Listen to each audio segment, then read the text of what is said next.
Neutral.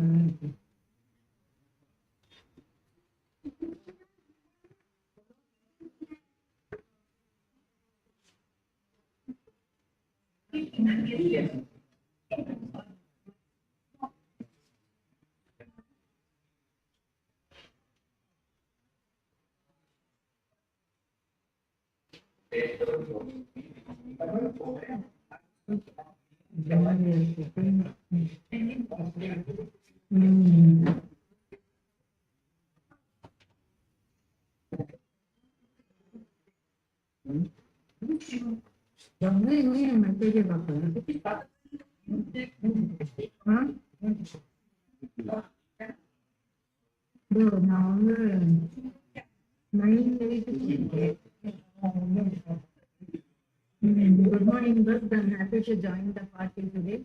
My pleasure. Yesterday morning, Dr. Swamy, he told it that only men can do not jumping in.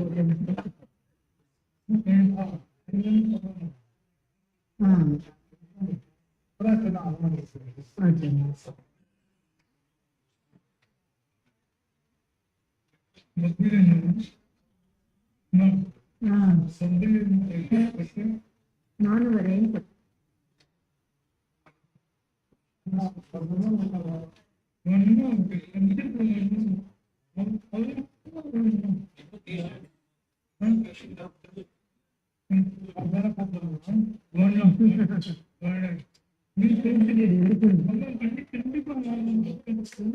ரெடிதா நானு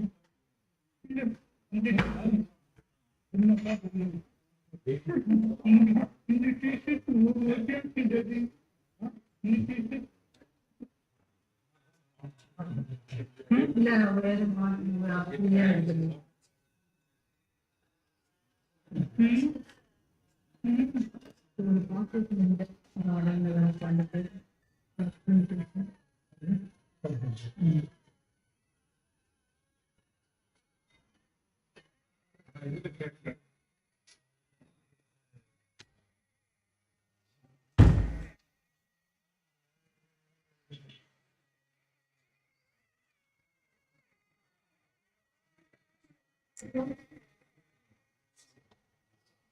உங்க சிஸ்டத்துல தான் வருது.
Institute.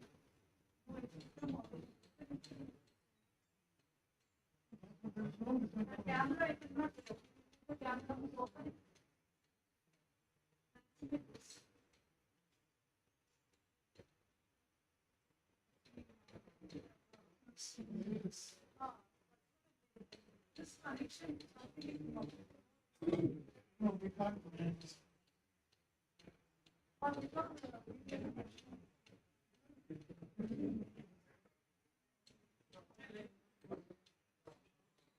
That's possible.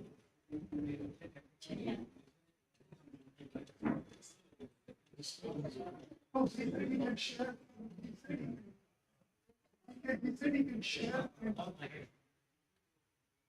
He can share. Mahesh, Professor.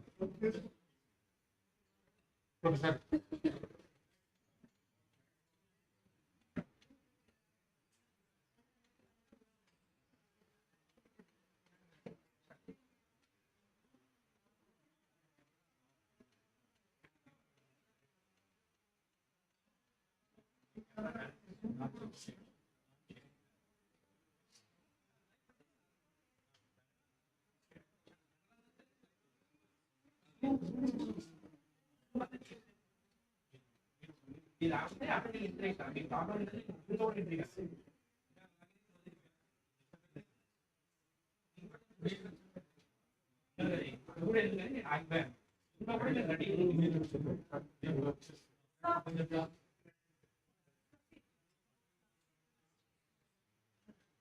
Okay, so we close this.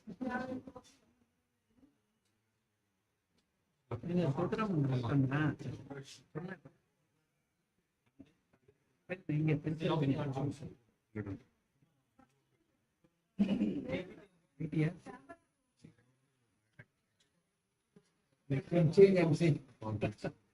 Let IT IT.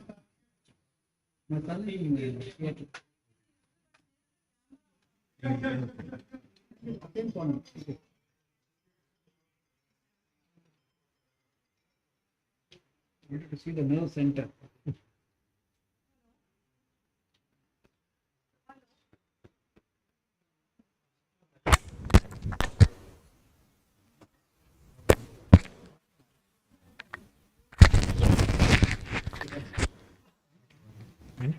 Just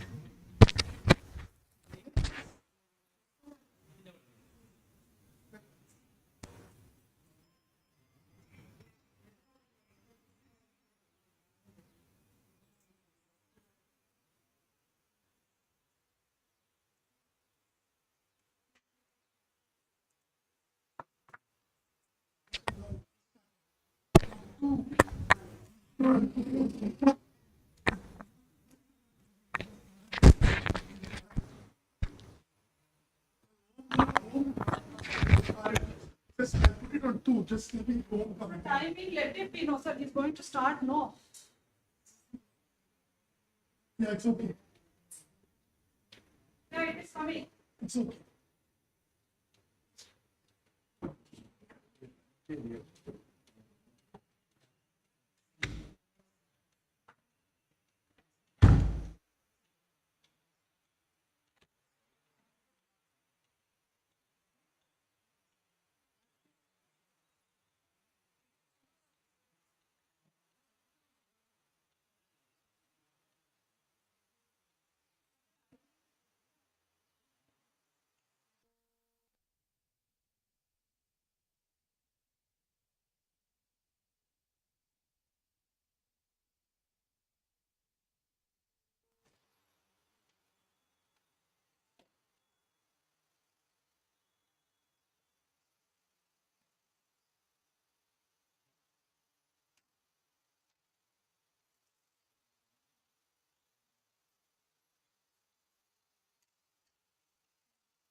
Hari Om.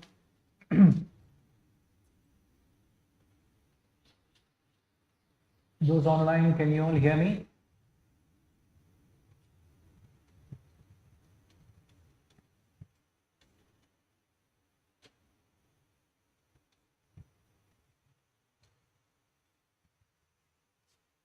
Hari Om.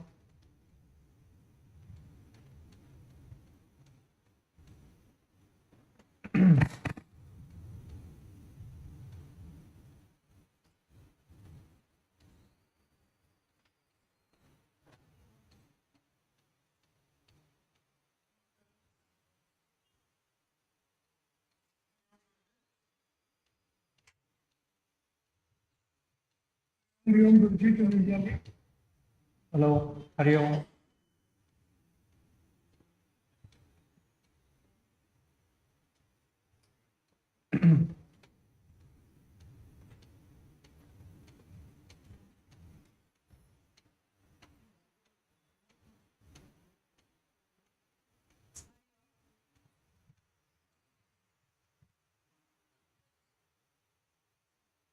Sanjay, can you hear me?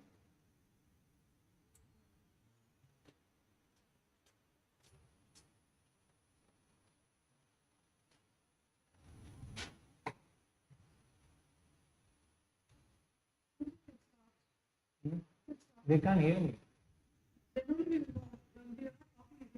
No, I don't think they are able to even hear. Ashama, can you hear me?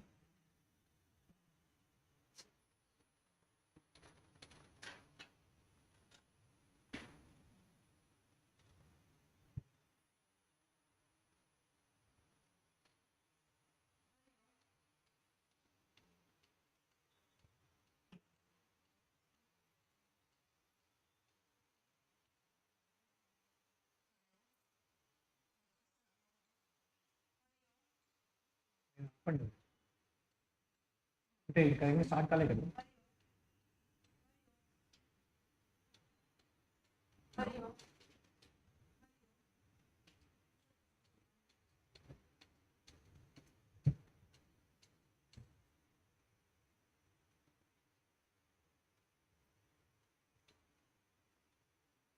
Hari Om. Hari Om.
क्या है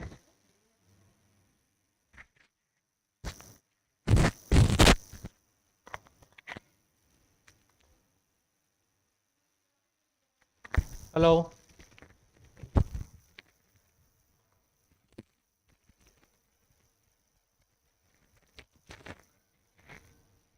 hello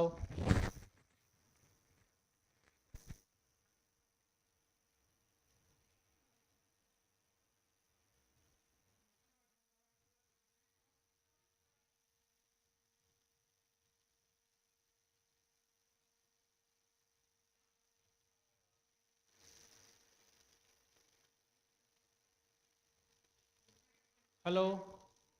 Hello?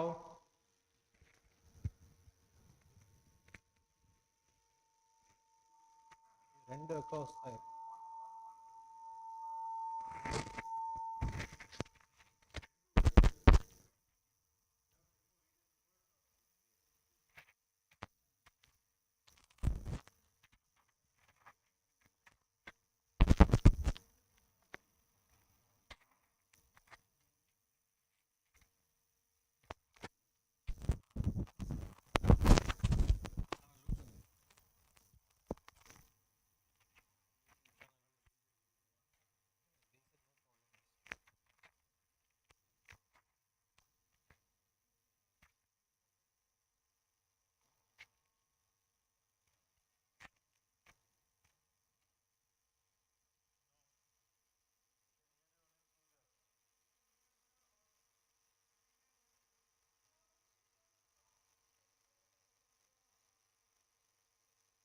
Hello? Hari Om.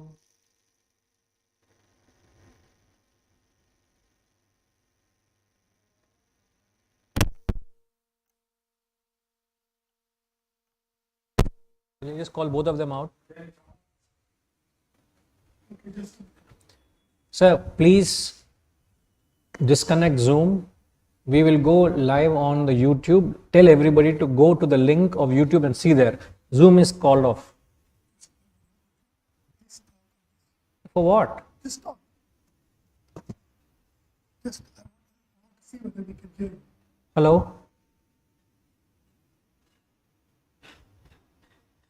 Hello? You have muted yourself. Hello? They can hear you very clearly. No, sir. The audience will not hear what they're talking. What's the point? Me, anybody listening to them? Am I to plug into my ears and do the whole seminar? No, please disconnect the Zoom. We don't want this. Because the problem is there, so we will go off Zoom. We'll just go with their channel and let them follow online there on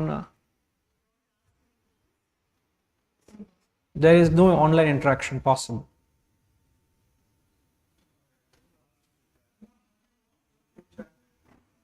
No, but they can't even hear me now. They're not able to hear me. So YouTube, they can type, they can type. No. Ah.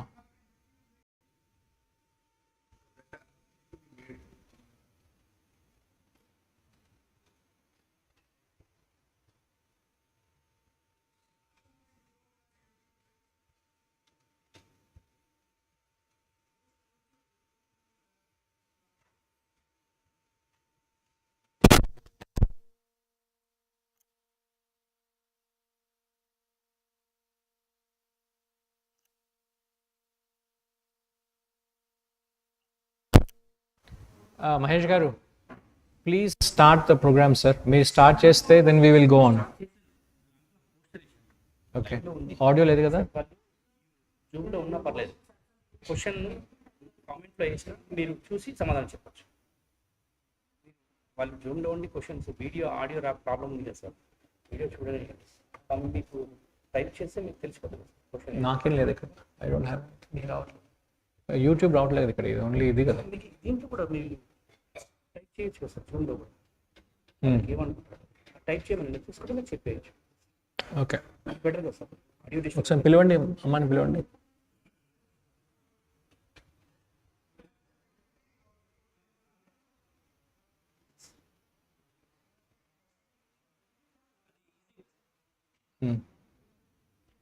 He's saying they can communicate through the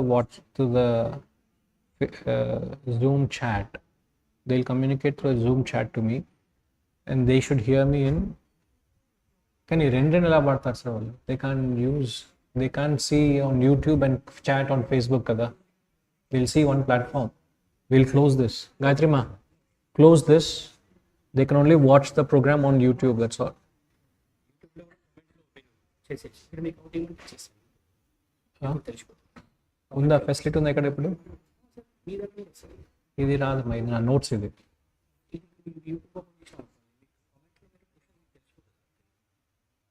side box అక్కడ open చేస్తే అక్కడ వస్తుంది. First ఇది close చేయమని కూడా.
వచ్చింది. తెలిసిపోతుంది. మీరు కూడా అంతే చెప్పచ్చు ఎవరన్నా ఈజీగా.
Tell him to calm down.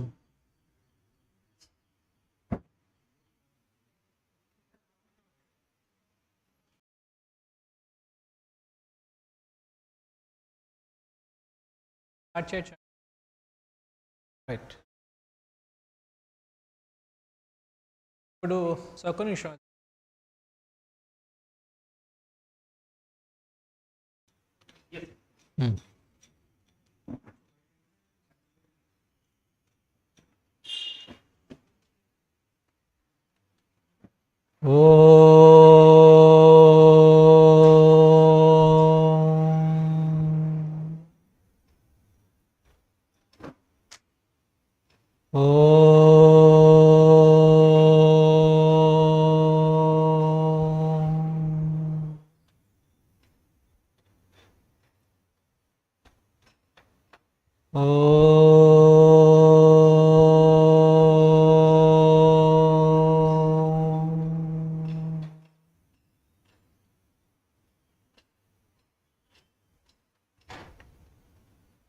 प्रातः स्मरामि हृदि संस्फुरदात्मतत्त्वं सच्चित्सुखं परमहं सगतिं तुरीयं यत्स्वप्नजागरसुषुप्तमवेति नित्यं तद्ब्रह्मनिष्कलमहं न च भूतसङ्घः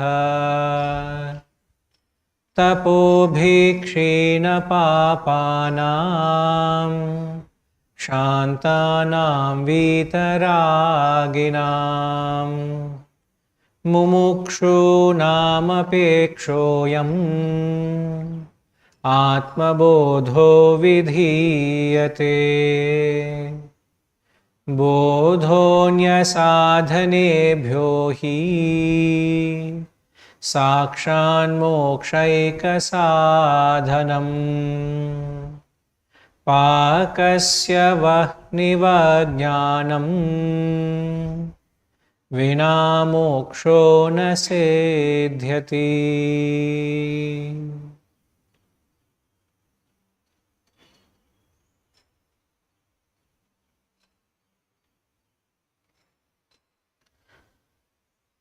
Hari Om. Namaskaram to everyone.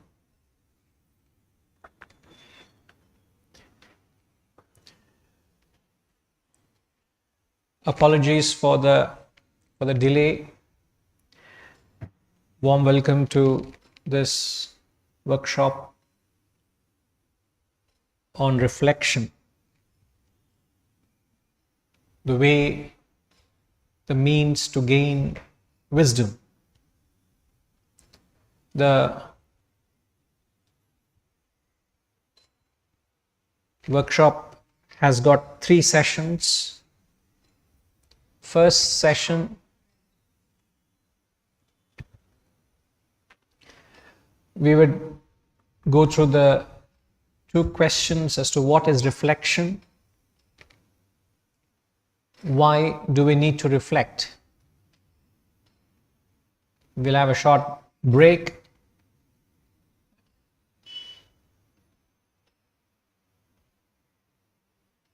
At 11:30ish, and then 11:45 or so we'll get on to the second session, what to reflect on,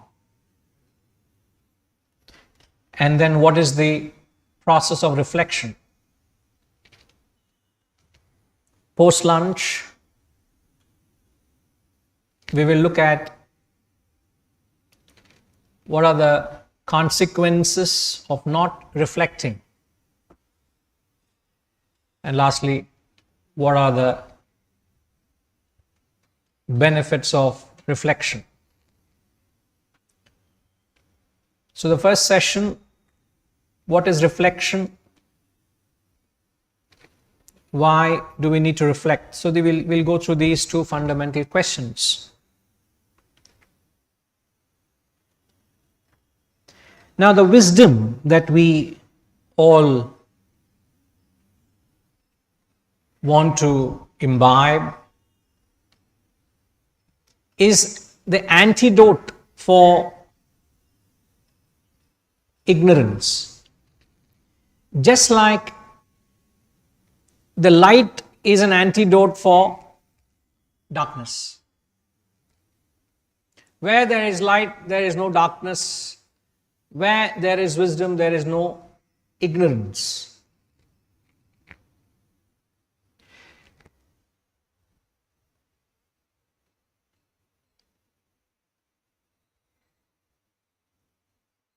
Throughout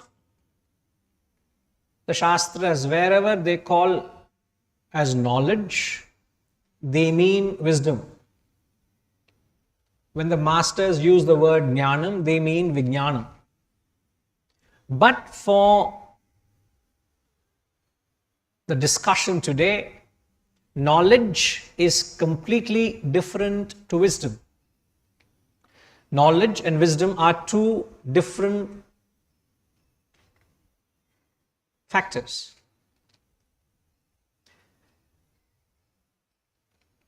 In fact, one who is ignorant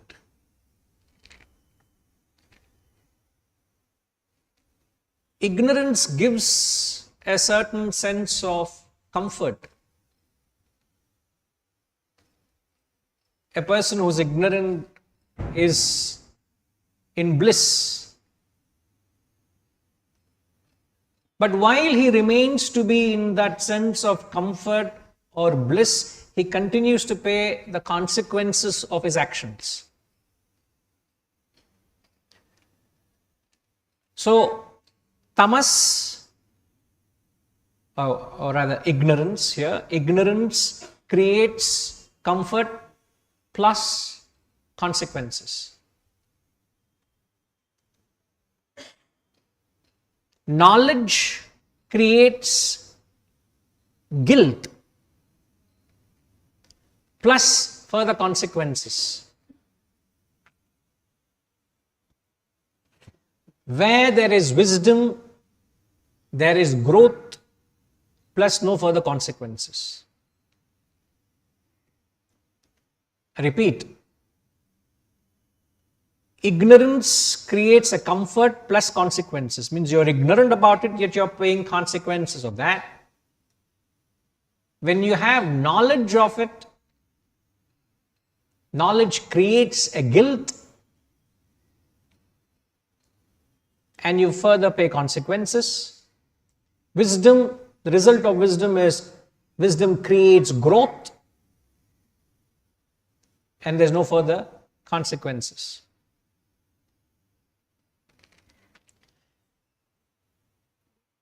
So I'm just creating an opening statement. You will find that by the end of the workshop, you will be able to connect to what we are saying here.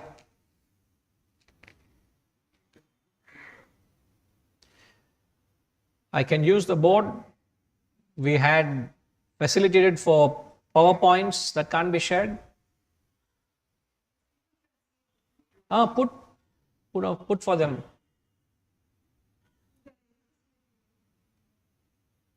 No, Gayatri Ma, how will they see the YouTube, the thing? If you have to share PowerPoint, ela share cheyali?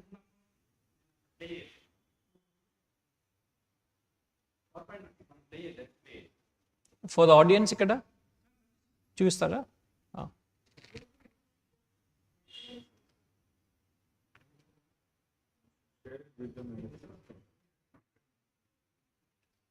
Yesterday, somebody was saying, why do we go into this hybrid? Do only physical. There's a divorce happening. Old is gold, absolutely.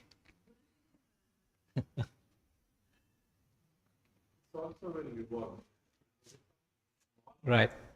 So, now the ignorance of the self,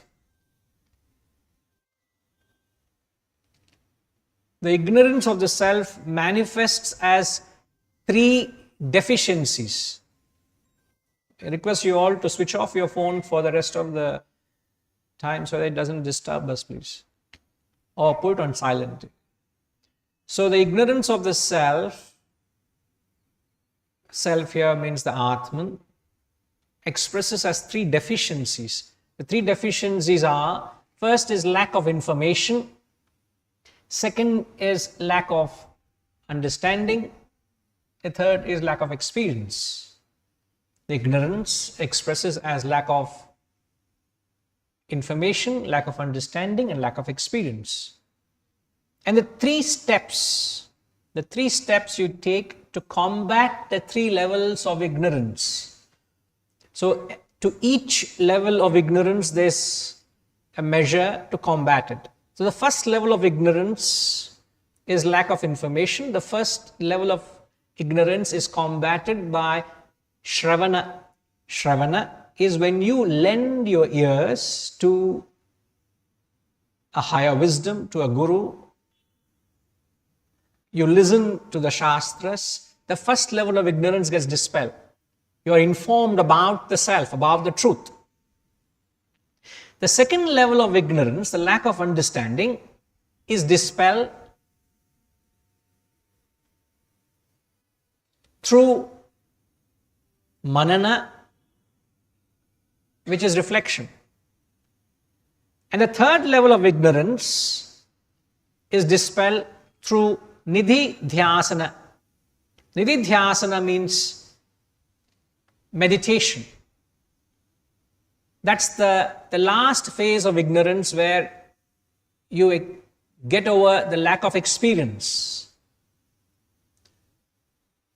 So ignorance manifests in three stages: lack of information, lack of understanding, lack of experience.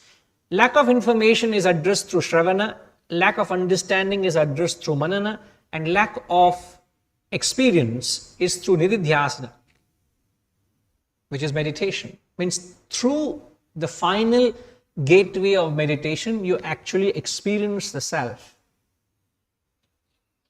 You gain moksha through meditation. Therefore, meditation is the final gateway to self-realization. Now, we are not talking about self-realization here. We are talking about reflection. So, the entire accent here is how to address the second level of ignorance, which is lack of understanding, and also experience the knowledge in your own life. Now, how do you do that? Okay.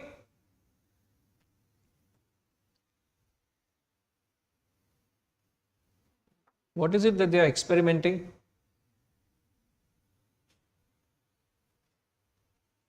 Something all is appearing on my screen here. Oh, same there also.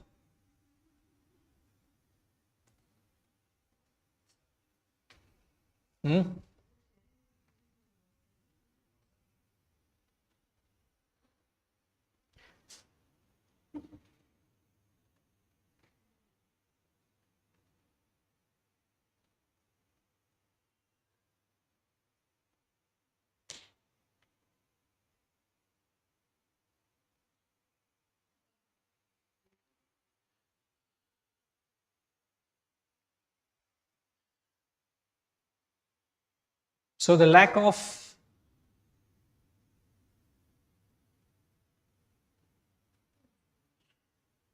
information, lack of understanding, lack of experience. Now, before I get into what this reflection is, I think we should try and clearly understand the difference between knowledge and wisdom. What is the difference between jnanam and vijnanam? Now, knowledge is that which is got from an external source. So it's something, an objective information you gather from an external source. But wisdom is something which is internal, subjective. The knowledge is the path, whereas the wisdom is the goal you reach. Knowledge is the path, the wisdom is the goal. Knowledge is a mere theoretical information. It's theory. Wisdom is a personal experience.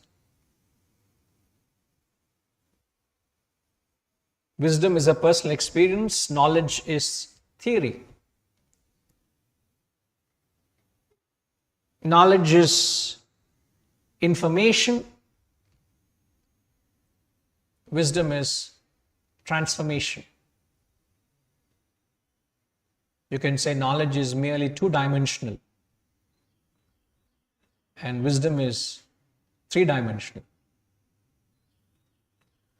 When you have knowledge, you have a mere sight, but when you have wisdom, you have an insight into things. When you have knowledge, you merely know it. But when you have wisdom, you live it.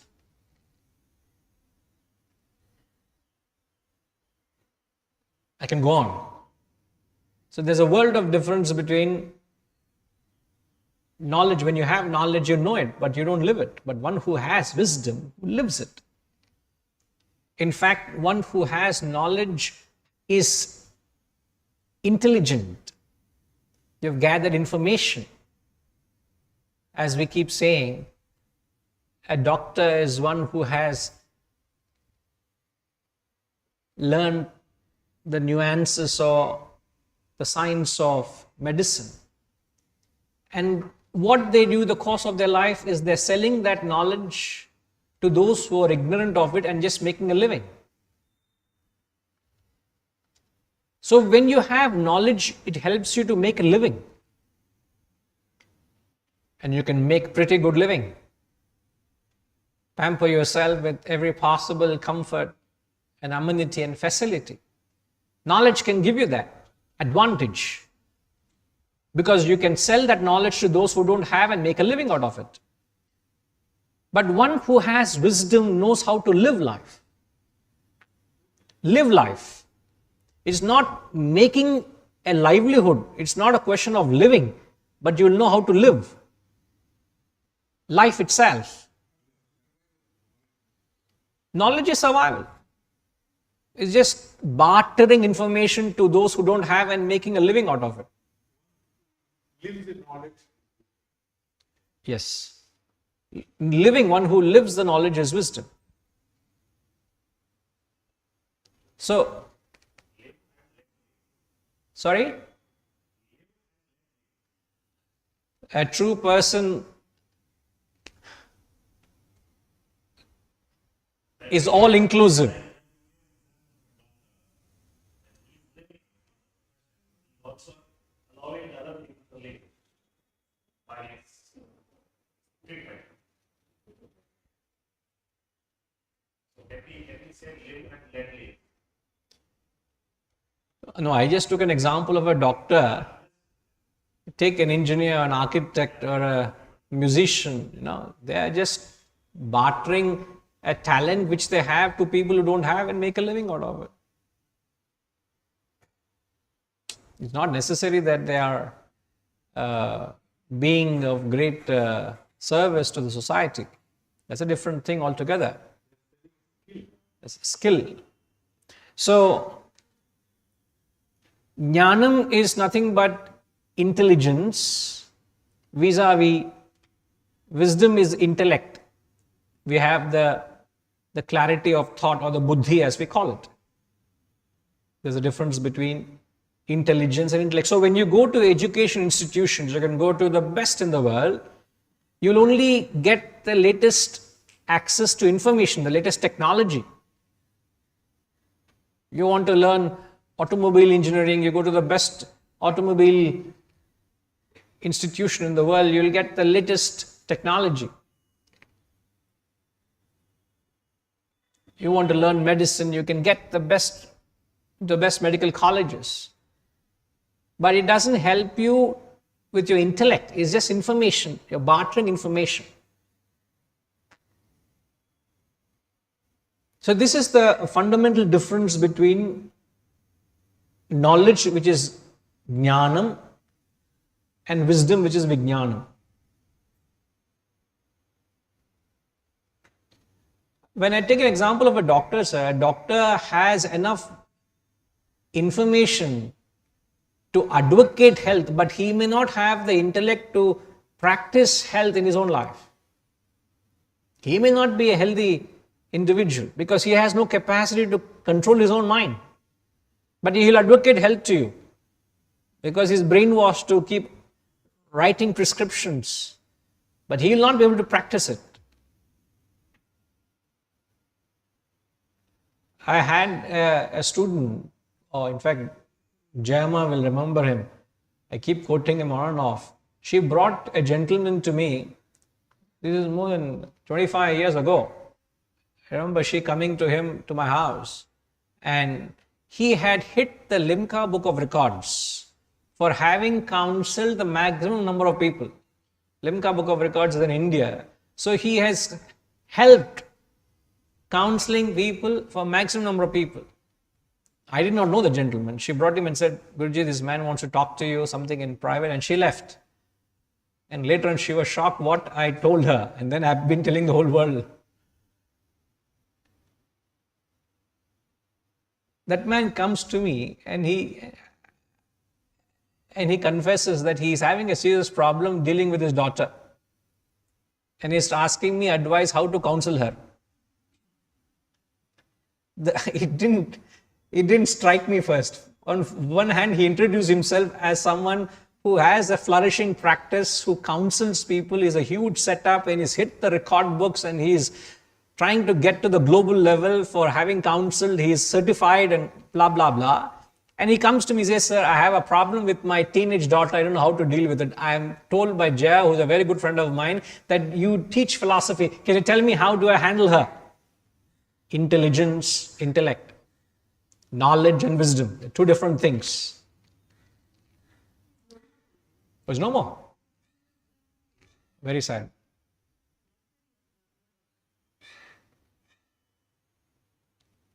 So, A guru cannot give you wisdom. That's an interesting point. A guru can only give you jnanam. However, even you bring Lord Krishna himself, you bring a realized soul, he cannot give you vijnanam. He can only give you jnanam.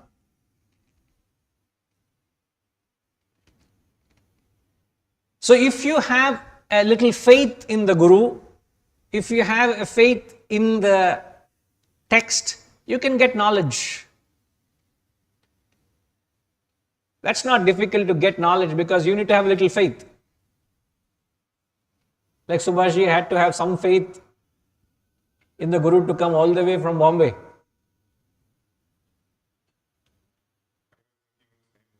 A guru can be good or he can share the knowledge. But to convert knowledge into wisdom is our own self-efforts. Absolutely. Now the Guru can teach you, whether the Guru is living it, that is the Guru's problem. Whether the Guru is living the knowledge he is teaching is how much wisdom the Guru has got. But the Guru can give you knowledge. So if you have any faith in the Guru, you can get information. But if you want to get wisdom, you need Shraddha. Shraddha is that quality which helps you to go to the very end of pursuit. Now, how did it come that Gayatri Ma, PPT has come? Oh, Mirchas Nara. You can sit with him, you will be able to control, no? Perfect. You're able to see there? Can you go to that chapter 7, that verse, Gayatri Ma?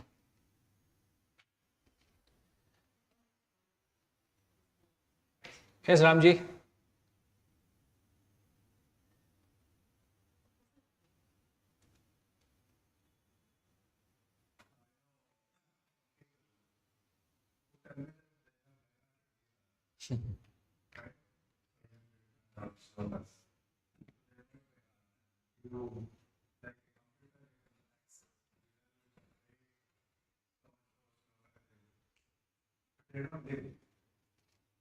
They implemented some of the knowledge that they have gained together is there.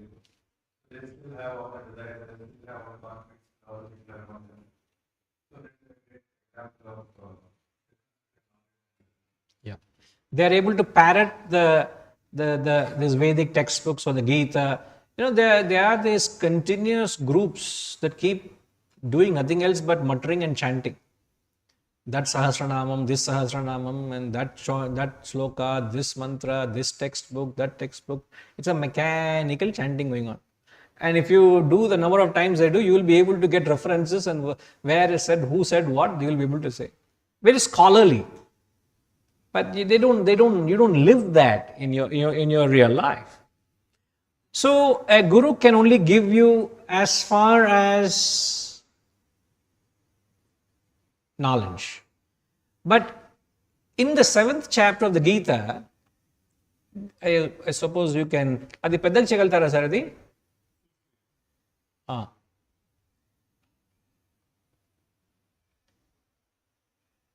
So in the 7th chapter, 2nd verse, Pushpama, he says there, Jnanam teham savijnanam idam vakshyam yasheshataha yajñātvā neha bhūyonyat jñātavyam avashishyate. He says that I will declare to you in full this knowledge together with wisdom. So he says, I will give you jnanam teham savijnanam. So some of them who have a reference to this context says, how the Gita is saying that Lord Krishna says, I will give you jnanam and vijnanam.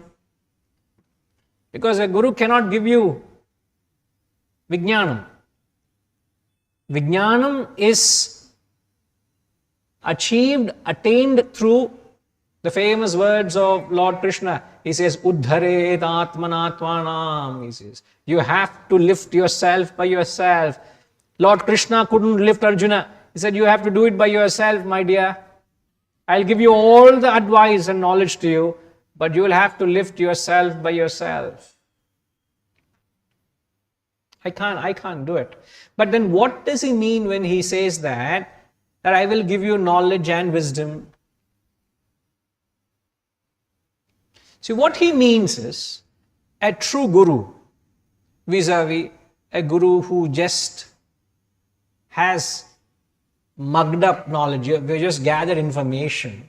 Many a time in a classroom, what happens is just transference of information.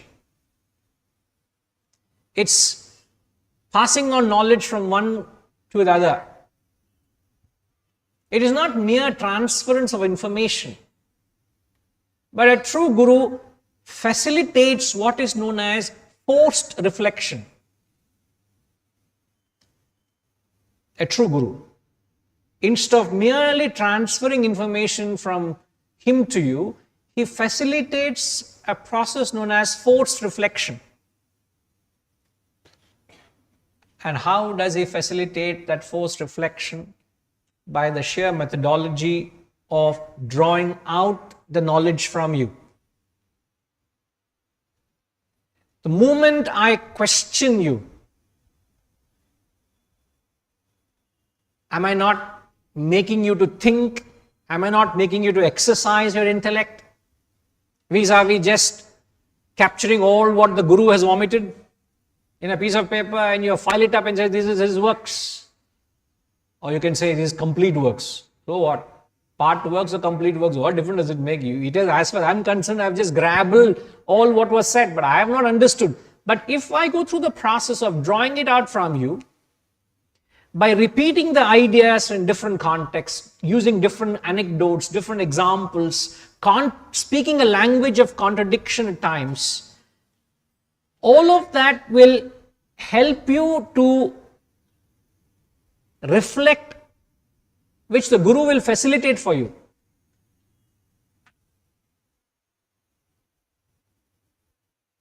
So in that process, a guru can help you to a certain extent, but ultimately the effort is by the shishya. Okay, now let's get to the fundamental question. As I said, what is reflection? Reflection, Gatrima, reflection is a very conscious process. Reflection is a conscious intellectual process of reinforcing an idea which you have received from a guru or a textbook, which is done by the student himself.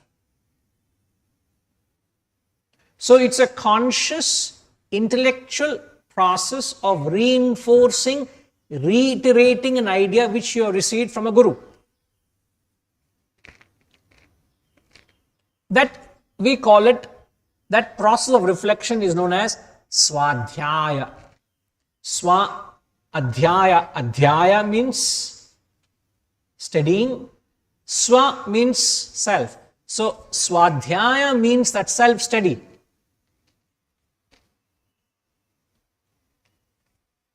You're sharing a wrong slide, ma. After the Sanskrit verse, you please go to the next one.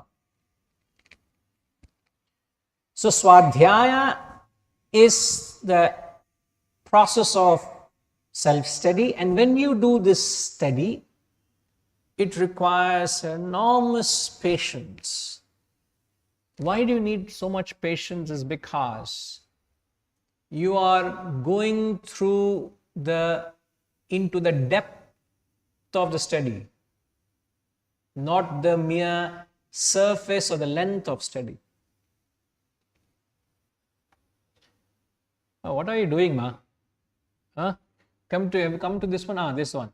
Huh? So yeah, reflection is a conscious process of reinforcing the ideas that you have received from a guru. In fact, I would say reflection is nothing but a prayer. Reflection is worship.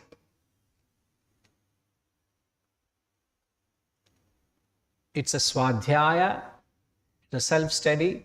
Reflection is nothing but a prayer or worship. Now, when you do a prayer, when you do worship, isn't it a very sanctified act? There's a certain sanctity to it.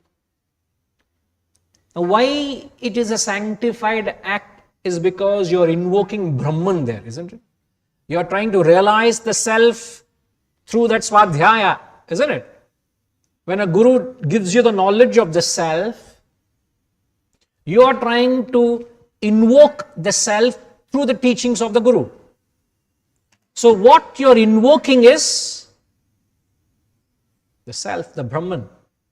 So it's a very sanctified act. Therefore, that's why I'm saying swadhyaya or reflection is a prayer, is worship.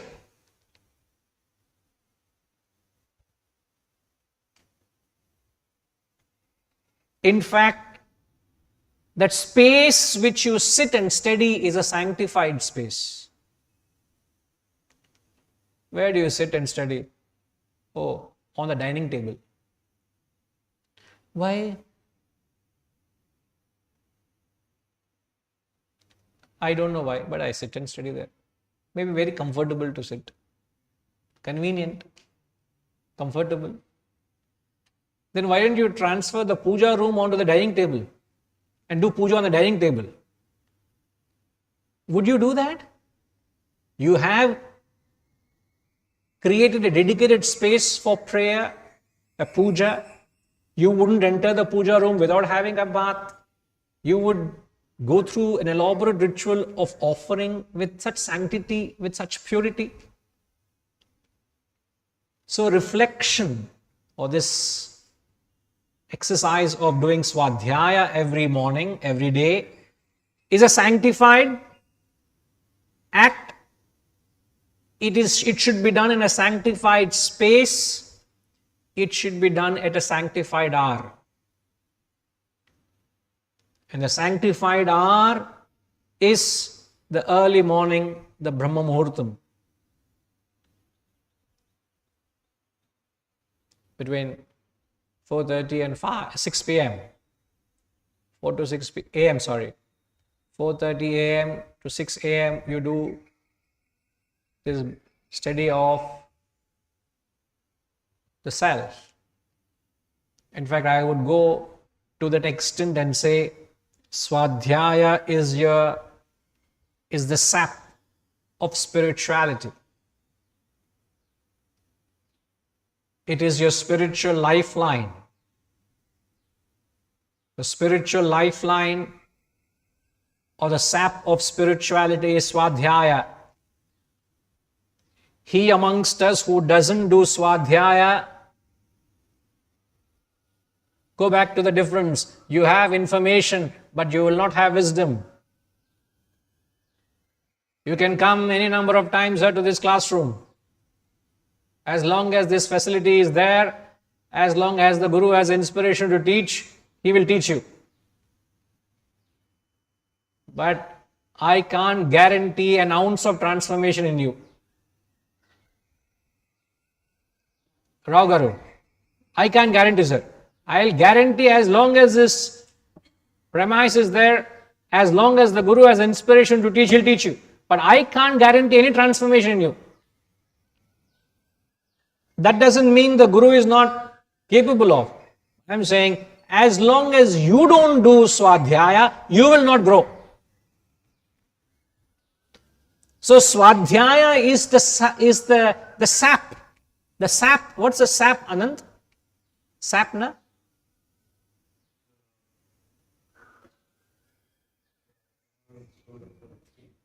The innermost. What is the sap? Ram Garu, a small seminar on sap.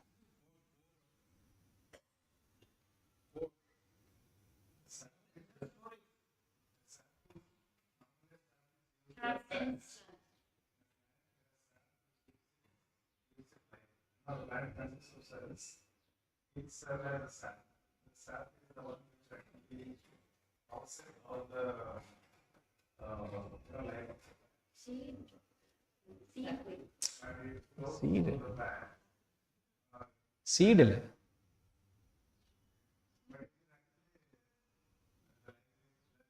Sap is that life, it nourishes the plant. It's a life-giving force to the plant, isn't it? That gives life. So sap of spirituality is that which is the very quintessence of spirituality. We say lifeline. What is a lifeline? If you take that, there's no more life. We use in the ICU, isn't it? Don't you say he's on a lifeline? That is that he's surviving because of that. So Swadhyaya is your spiritual lifeline. It is the very sap of spirituality.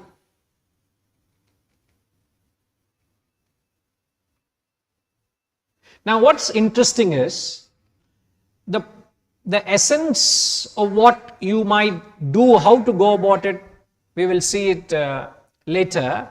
But the principle which is followed in reflection, the same principle is also followed through the process of advertisement.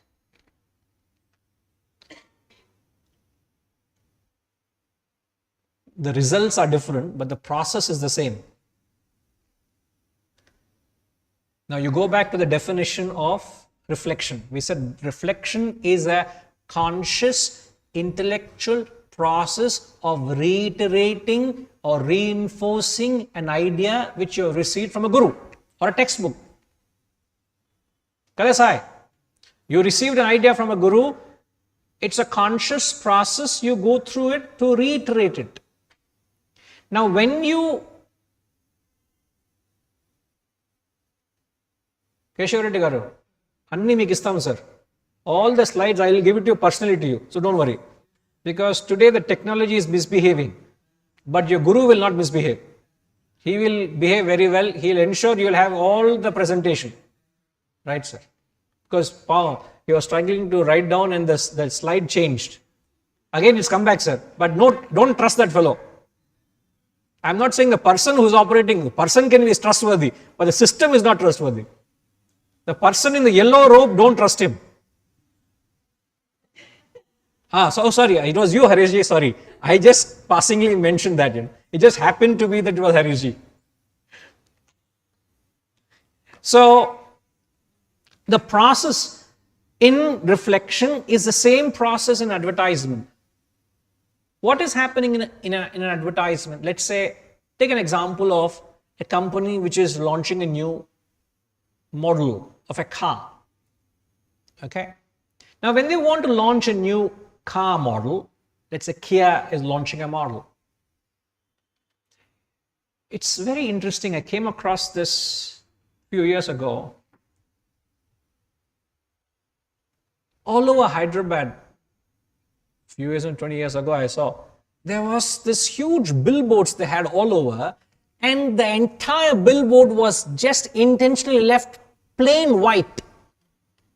Just plain white, and just imagine, let's take example Kia, that's all.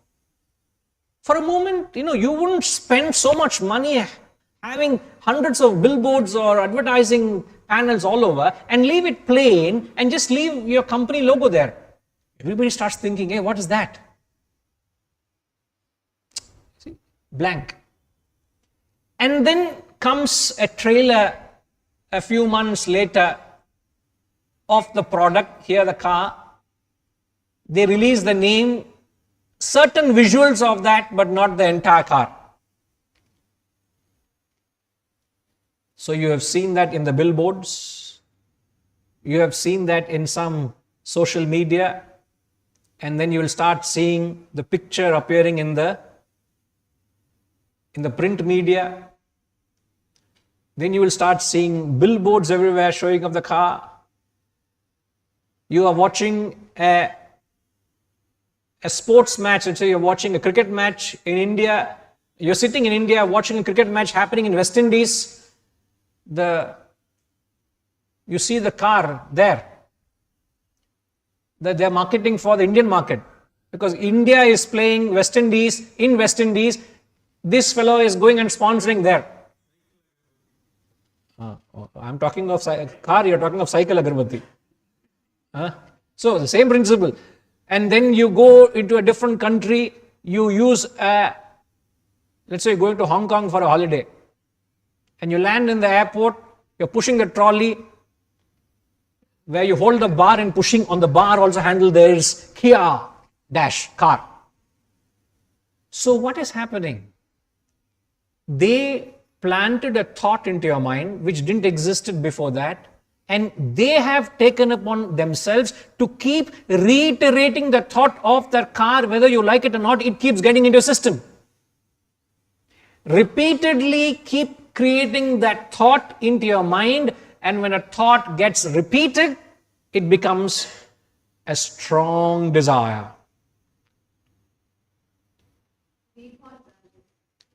It will have a recall value. Immersion. Immersion strategy. So, but the objective is the same, which is to reinforce an idea or a thought. Now, what is the next slide, please?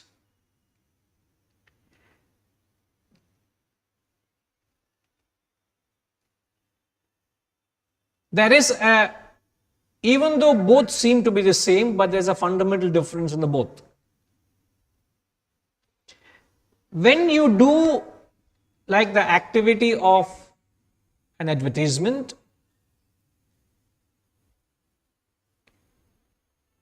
in fact, it is your mind that is participating.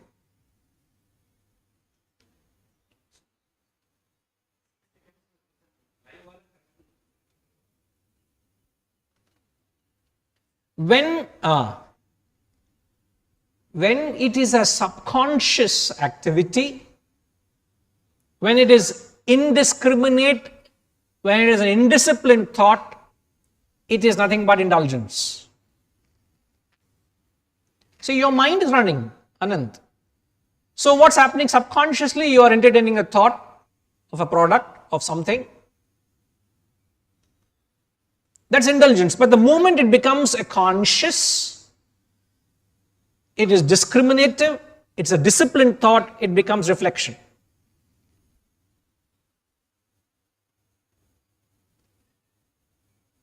So they are forcing you to think of a particular object. Here you are consciously thinking of a particular idea. That's the difference. But if you don't do swadhyaya, if you don't do reflection, it's like chalk and cheese. It will not help you.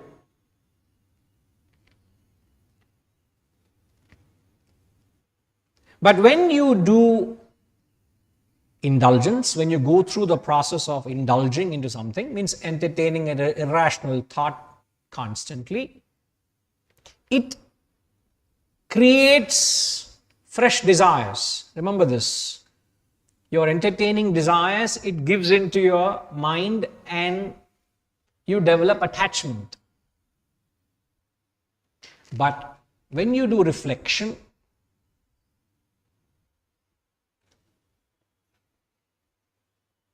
you develop an attachment to the higher.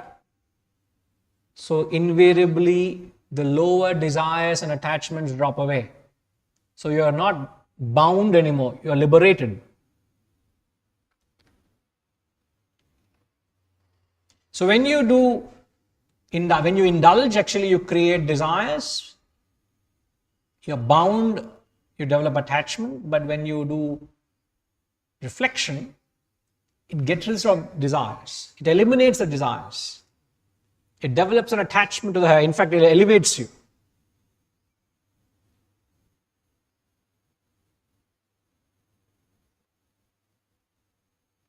And also, one thing is very interesting is when you get up in the early morning and reflect, there's a possibility of what is known as an original thinking.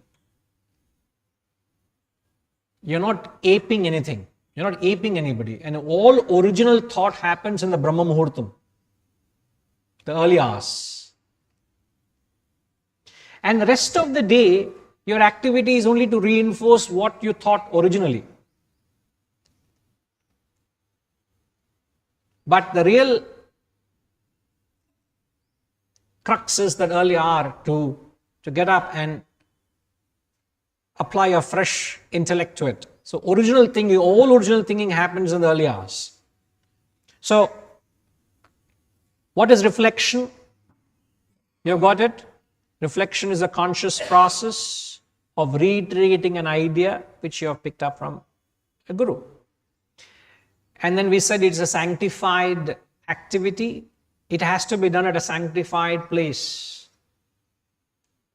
And it has to be done at a sanctified hour because you are trying to invoke Brahman, you are trying to invoke God there. So how pure must be that very place? So you must create a space for your own swadhyaya. Begin by doing that from tomorrow. And nobody else sits there. It's a personalized space. It's my space. Nobody else uses it. Even in the institute, we have created a space for 2 more people to sit and study, but there's a space where I only sit, nobody else sits. It's a personalized space. It's not developing an attachment to my space, but it is something so conducive. You need to have a space conducive for your growth. It's like the seed will sprout only when the soil is conducive.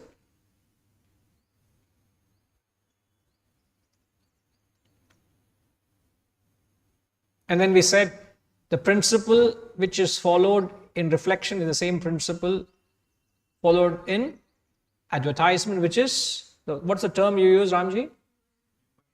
Immersion strategy. You get immersed in it. You get lost in it. Okay? And then we said that reflection removes the desires, you develop an attachment to the higher. On the contrary, when you indulge, you are bound to the lower, you develop further worldly desires and face the consequences. I'm not getting into all that now. Okay. Now, why do we need to reflect? You all have the mics to pass? Okay. Right. Why do we need to reflect?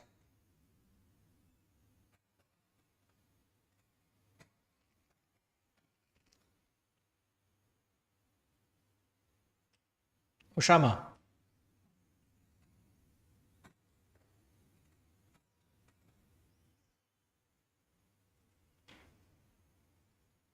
The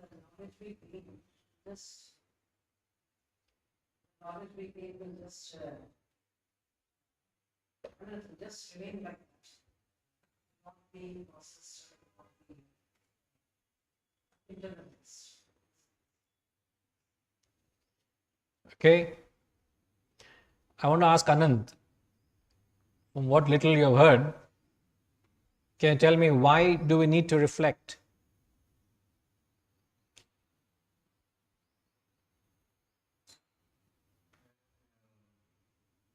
To go from one stage to another. You start out, you have ignorance and you have knowledge, and you are in the same state. And Is ignorance and knowledge same state?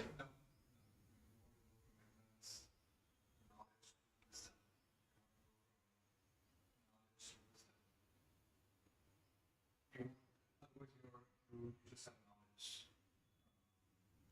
You are in the same state. If I may, I would say it's better off be ignorant than have knowledge. Because you are neither here nor there. If you remember what I said,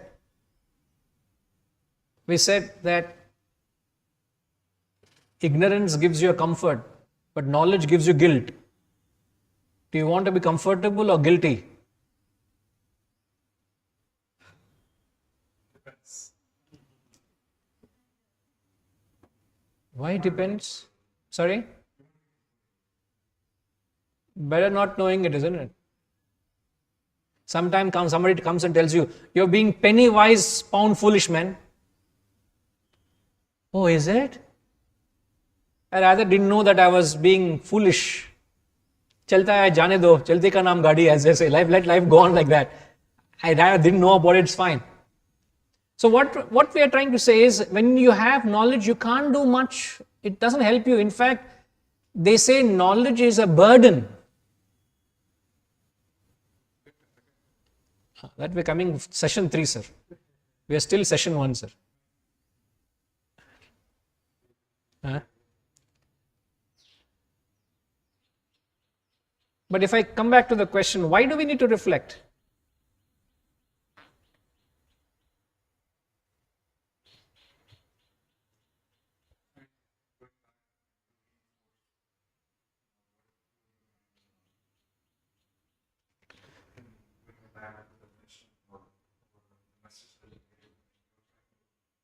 Reinforce and internalize, what you're learning.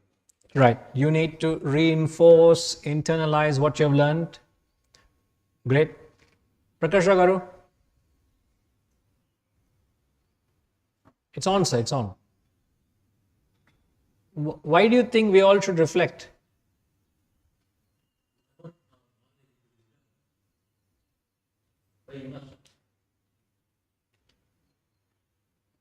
If you don't, you will only end up with knowledge. So you need to immerse in reflection. If you don't, you only end up with knowledge. But why we need to reflect is like, say, example, you're into the food industry, no better person than you. The food I eat, imagine if my system doesn't digest the food.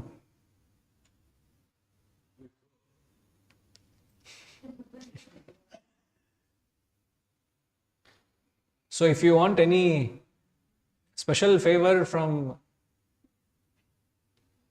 Prakash Garu is the owner of the famous Taj Mahal Hotel. Oh, the Taj Mahal and Ape. So we wish you become that also, sir. Huh? So Taj Mahal Hotel వాళ్ళదే sir అది. మనకి special call అంటే నా పేరు చెప్పక name రాదు, ప్రకాష్ రావు గారు చెప్పిన వస్తుంది. So the food you eat, if it is not digested by your system, it is not accepted, it rejects it. Something which should give you health becomes a pain, a disease, isn't it? So if the food that you eat is not digested, has consequences, what makes you believe that the knowledge which you have been learning from your early childhood, not now, all the while you're learning, if it is not digested, what would happen? Serious hiccups of life. Serious consequences. Nobody understands the danger of leaving the knowledge in the stage of a raw material. The knowledge is just raw material, sir. And if you leave the knowledge as a raw material, it is going to cause great damage. Nobody has a clue. People are just learning all what they want without doing anything to it. So we need to reflect, so that you need to another 1, 2, 3, third session. You get clarity of thought, certainly, yes, you're right. But if you don't reflect, you will end up with a knowledge, how detrimental it is, we'll see it. But you need to start the process to make it your own. Otherwise, it is going to be rejected by your own system. And you are facing serious consequences. I would say better off not knowing this knowledge. You also will forget What? process. Whatever idea not You will not forget, sir. go because it's not in your No, it will have consequences. No, don't take it literally. The food example. You know, there was I'm quoting my guru, there was an Australian who was visiting Mumbai, and he happened to finish his job and he had a day or two vacant, and there was some lecture series going on. He walked in and he saw a swami was speaking in English, so he just sat through and listened to him, and he found it interesting. He went back the next evening, and then he didn't get a chance to meet, but he flew and left off to Australia. Somehow he got hold of the Swami's address and wrote a very interesting letter. Those days there was no emails and things. And my guru says the gist of the letter was, one of the fascinating letters he said I have received. The gist of the letter was, he said, Swami, I don't know you, I never met you, but I heard you. But I was a very happy man until I met you. This is, in short, he said the gist of the letter. I was a very happy man until I met you. I was a jolly good man, living life, thinking life is meant to go merry-go-round, enjoy and make good what life, plenty to enjoy. But after I met you, I realized life has a purpose. Alas, alas, what a mistake. What am I doing to myself? I wish I had this knowledge. Now, having known it, I can't go back and do what I was doing with freedom. So I was a very happy man until I met you. So, is it better to have knowledge or not to have knowledge, Anand? Better not to have. Because if you have the knowledge, you better complete the process until you get to wisdom. Don't leave it midway. Don't leave it midway. So at least the effort today, what we are putting in, lays so much emphasis on the exercise of intellect or reflection, so that you don't get caught up in this trap. Not many out there who would advocate this quintessential spiritual exercise to you. Not many do this, please. So be very mindful of what that's coming your way, because it's something very, very, very unique, very essential. So in this first session, we just struck 1 hour. We went through what is reflection. We also studied why we need to reflect. We understood the difference between knowledge and reflection. We understood how ignorance expresses in 3 ways, and the 3 specified spiritual practices to address. So lack of information is taken care by listening, Shravana, but Shravana doesn't take care of lack of understanding. I know it, but I don't understand it. I understand it, but I have not experienced it. So the ignorance gets phased out in phases. Right? So when we come back, I think we'll take a short break.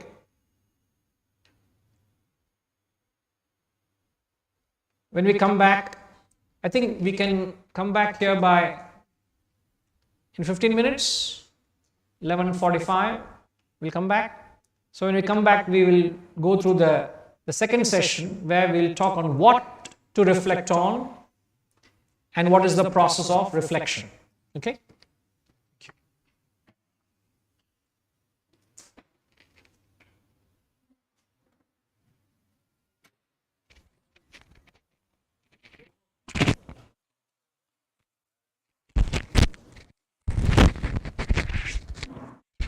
Whole system completely goofed up.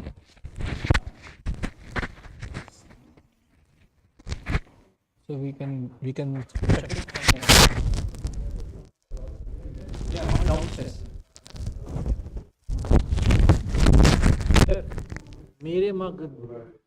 मेरे दैवम मी questions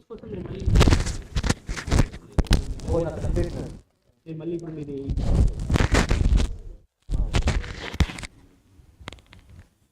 sir మీరే comments ఉన్నాయి.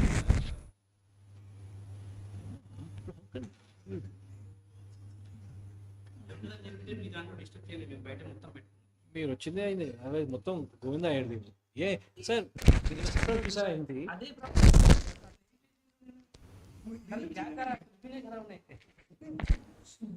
Music play हो रहा था suddenly stop हो गया హరిఓం సాయ్. నేను చెప్పకుండా వచ్చారు మీరు. లాస్ట్ మినిట్ వరకు వస్తాను లేదా అని I'm glad you could come. And it started on time I think 10:30 start late అయింది సార్, కొంచెం మొత్తం సిస్టమ్ ప్రాబ్లం అయింది. But anyway good you could come. 10 minutes స్పీడ్గా వచ్చాను. No problem, good.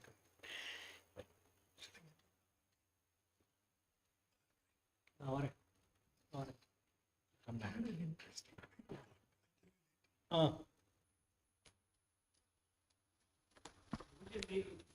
ఎక్స్పెక్ట్ చేయండి 10 seconds డిలే ఉంది.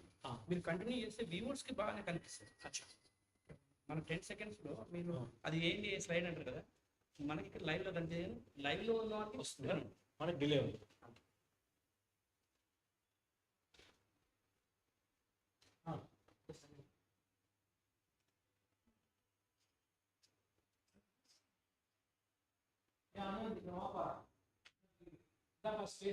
Yeah, I'm sure you have seen the house before. Yeah, I saw the pictures.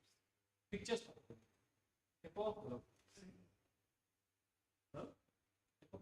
Inauguration. Yeah.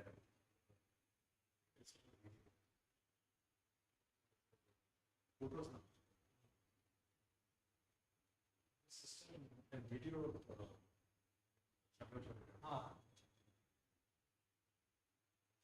Stop.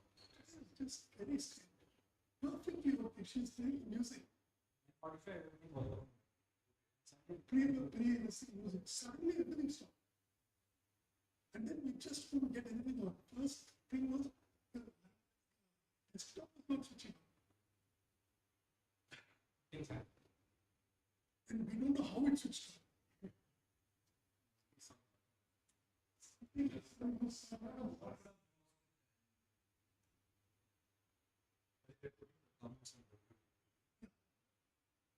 no because I spent a lot of time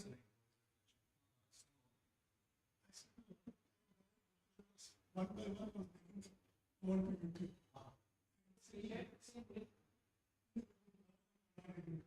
like I said again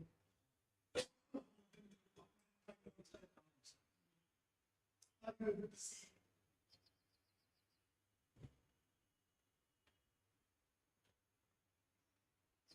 the last was social it was really in terms of the view first was sugar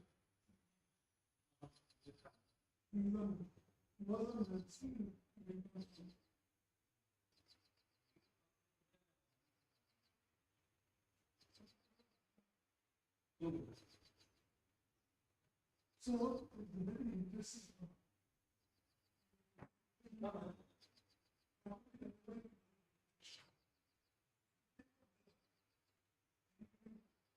this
యూట్యూబ్లో will put polished version అది ఉంటుందో లేదు మన యూట్యూబ్లో పెట్టలేదు. So this also show in our YouTube, but it gets because usually మన యూట్యూబ్లో we put the finished product, కానీ అది ఫినిష్డ్ ప్రోడక్ట్ లేదు ఇప్పుడు మనది. is online. Because Facebook we record కదా, రికార్డింగ్ చేయట్లేదు కదా ఫేస్బుక్, రావట్లేదు కదా ఫేస్బుక్, మన జూమ్ రావట్లేదు కదా.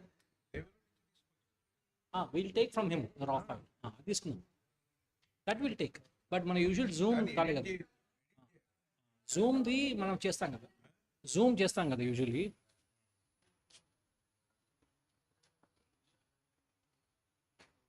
ఇవాళ జూమ్ లేదు కదా.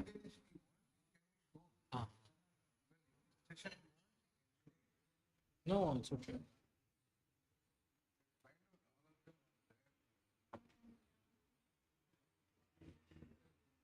Welcome busy man.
ఎవరేమో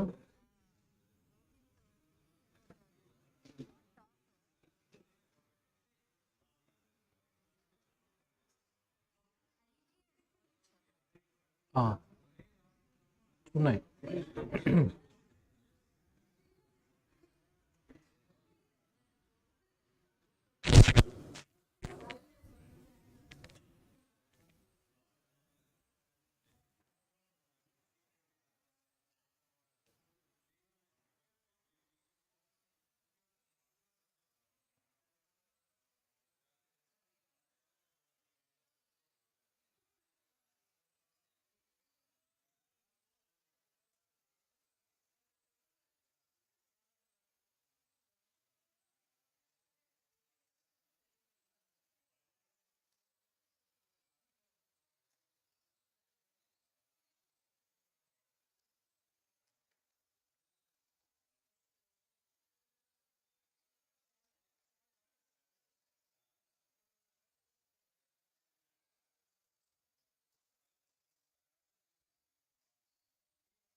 Hari Om.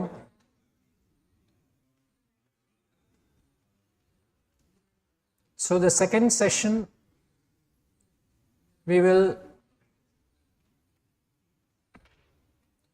go through what to reflect on,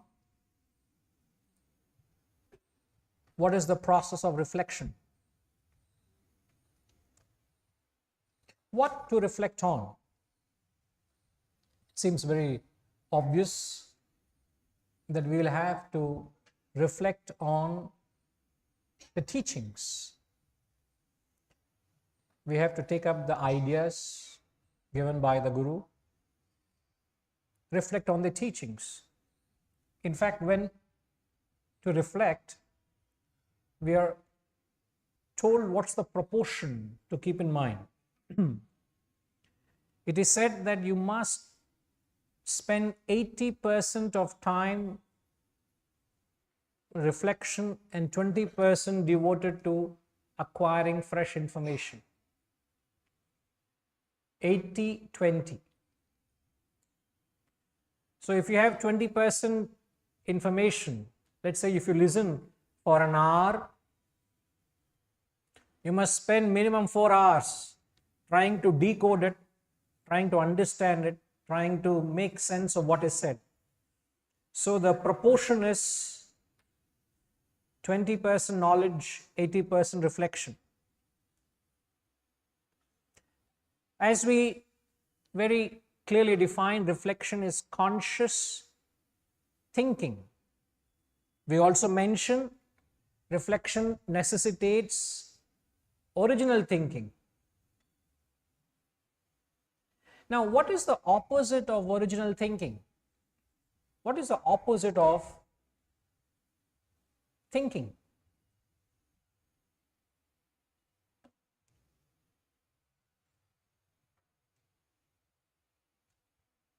The opposite of thinking is an unquestioned obeisance to authority. An unquestioned obeisance to whatever the authority says.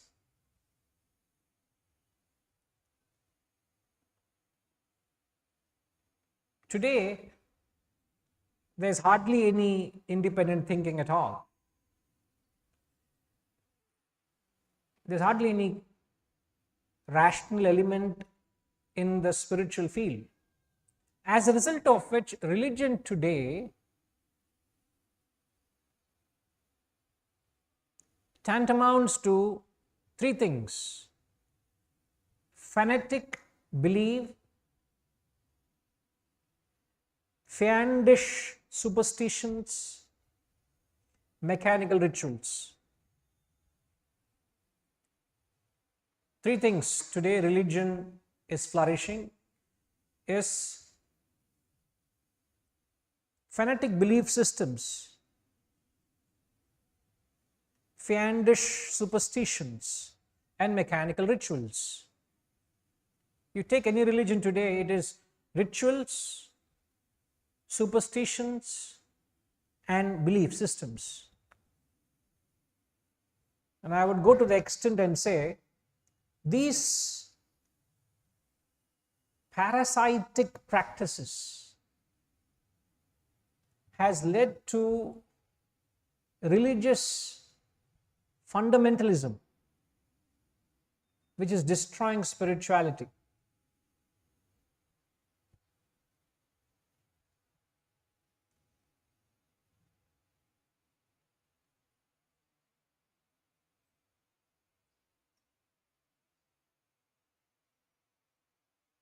Now, what is the role of the Vedantic study that we are doing? The role of Vedanta is to liberate you from the infatuation to personalities.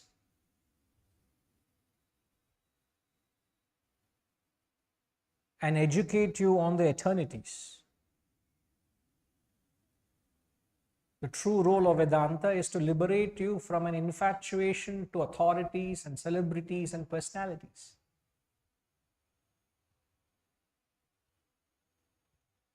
And to educate you to explore the truth, investigate the truth. And if you want to explore, investigate the truth,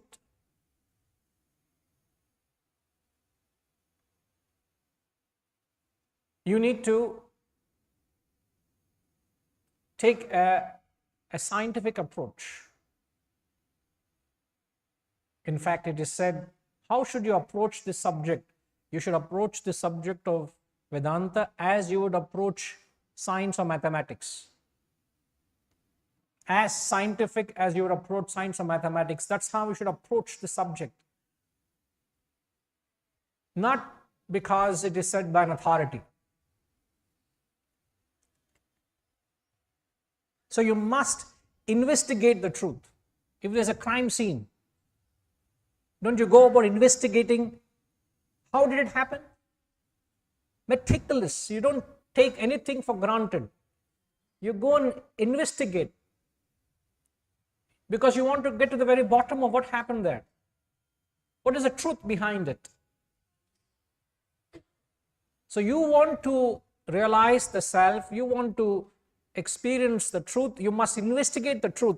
And you want to investigate it, you must go through it as you would approach any scientific subject.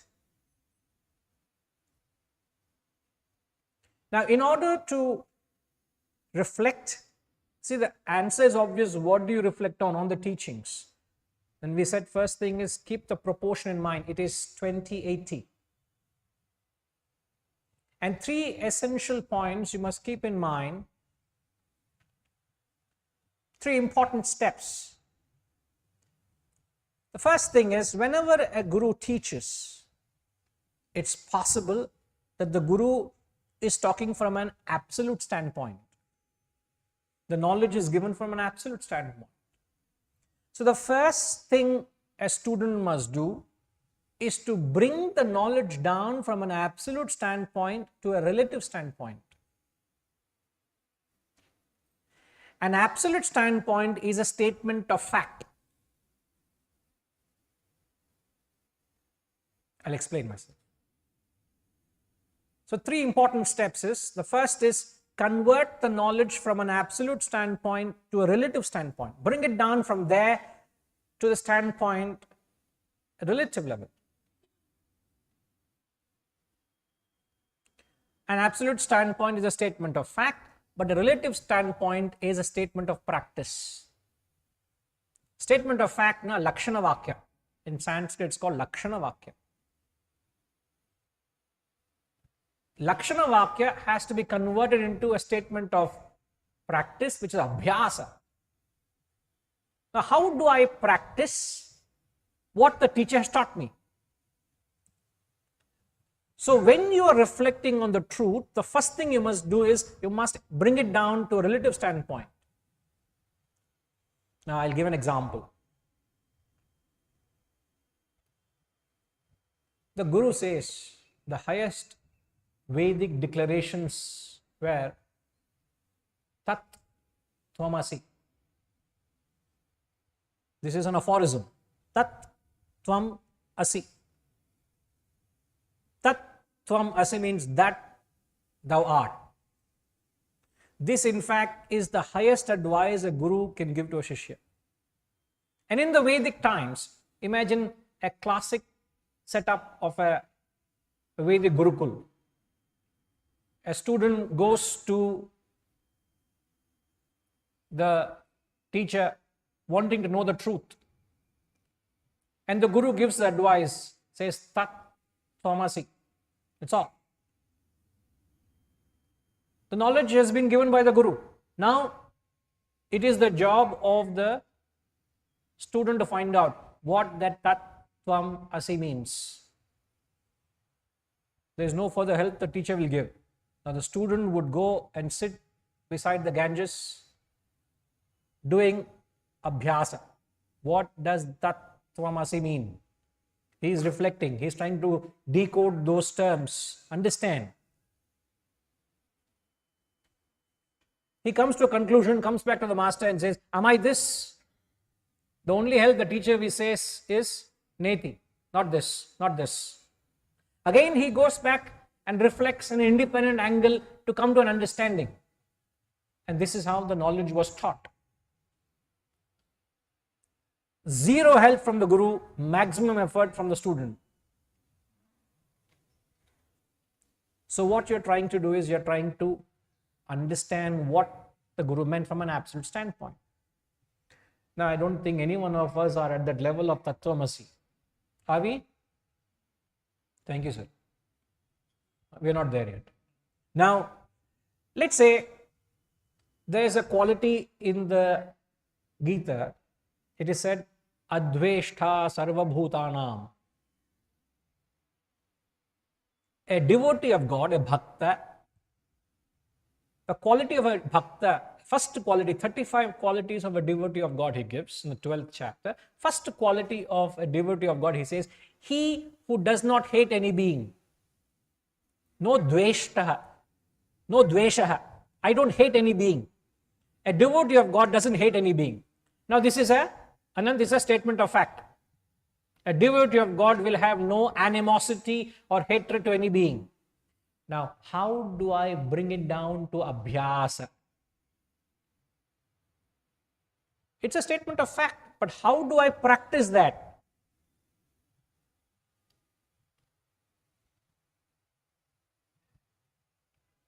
I'll throw more qualities. Samadukha sukha.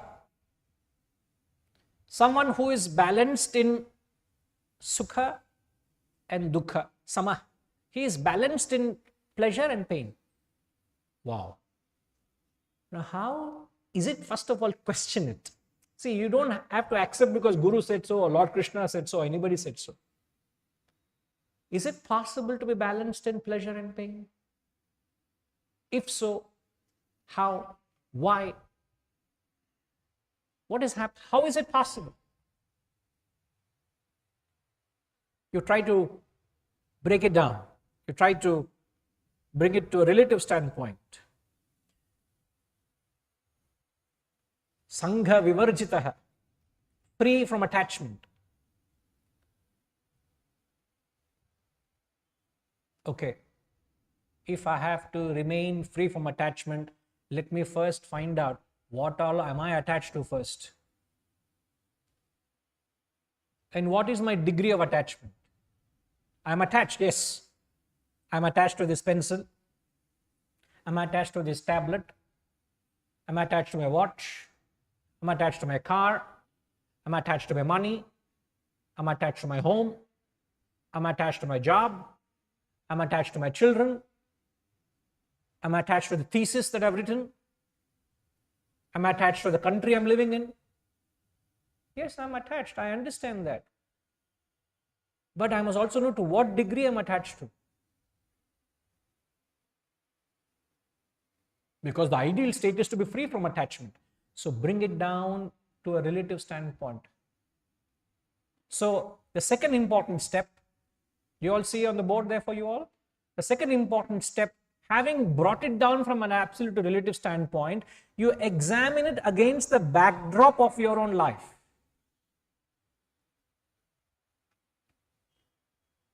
So examine the knowledge, point 2, sir. Point 2, examine the backdrop of your life. What is, like they say, the BMI, the body mind index. There are certain, body mass index, body mass index. What is the term you used? Immersion. I'm immersed in the body mind intellect, sir. So BMI only body mind and intellect only is coming. But BMI is body mass index. So there is a certain body mass index. Now if you know there's a chart. Namaskar. Rohit ji, I didn't answer him in YouTube. He come physically here. Very good. This is how it should be. Vasantama, I didn't answer his question in the first session. He physically came here. No more questions will be answered in the online. All better come here only. Haji. स्वागत है आपका. What is the body mass index of mind? You don't evaluate. This is my fitness. This is where I lack. This is what I need to do. So there is a certain yardstick to know what is to be healthy. Similarly, spiritual laws of life. Remember, Vedanta or the wisdom is a manual of life which gives the laws which govern a human being. As simple as that. Wisdom is a manual to life which governs the laws, which a human being is governed by the laws. The world is also governed by certain laws. A human being also is governed by certain laws. So these are not opinions of gurus, these are facts of life. So when you have accepted the BMI by the science as a yardstick, and that's also evolving. This must be the maximum blood sugar or the blood pressure. It's all evolving. Sometimes it's manipulated by the pharmaceutical industry to drive their own business, but yet there is a certain yardstick, right or wrong. Science is still evolving, but wisdom has reached its culmination or pinnacle of evolution, is achieved it. There is no further evolution to wisdom. You challenge it, you achieve what they are saying, and then say. If you have any refute, if you are refuting to that wisdom has achieved its pinnacle, if you don't agree, I would say you come to the point where they are saying, and then let's talk, not from where you are. It's like I say Mount Everest is the highest. You are saying, I don't think so. I ask you, did you climb it? You climb it and then talk. Because those who have scaled all the mountains in the world, they say this is the peak and there's no higher than that. So standing from the base camp, you can't talk. Get to the peak and then talk. Yes, sir, you're saying something? You have to climb. You must be a climber to know what it is. So, examine the knowledge in the backdrop of your life, where you stand, what you are. Take an X-ray of your own inner personality to understand. I just took examples of a couple of qualities. Adveshta, Sarvabhutanam, Maitra, Karuna, Yevacha. It goes on. Then we took reference of balance in pleasure and pain. How balanced am I in pleasure when pleasure visits me? How balanced am I when pain visits me? Joy and sorrow. How attached am I? Am I able to process my life with the law that you get what you deserve, not what you desire? Have I rationalized my life and accepted that I get only what I deserve? Or are you constantly complaining that I'm not getting what I want? So when you reflect on, you must put your life against the backdrop of this knowledge and examine it. First step, Pushpama, break it down to, from an absolute standpoint to a relative standpoint. Having brought it down to relative standpoint, you put your life against the relative principles and see, where do I stand?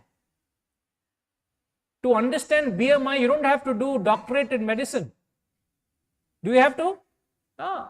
You just take out that article on BMI and understand how BMI works and examine yourself. You don't have to study 5 years of medicine to understand BMI. That is the difference between absolute standpoint and relative standpoint. The second step is taking your height and weight and your age into account. Check, what is my BMI? That's the second step. Now, having done that, the third step is you break down the knowledge into bite sizes.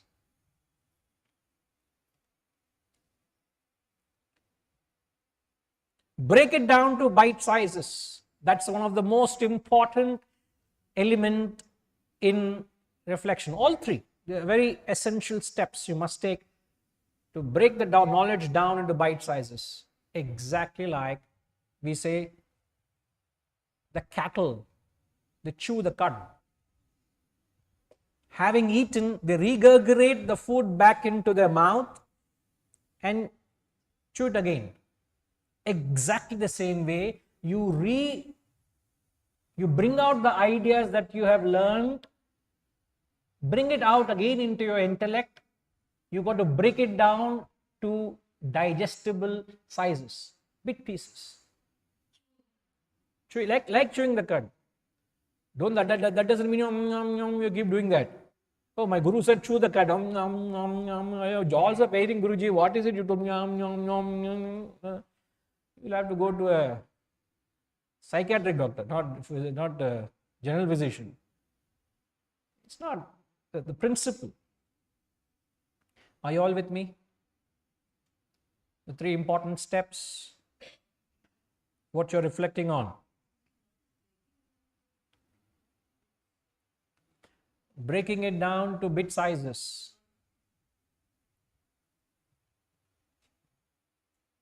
Take any concept of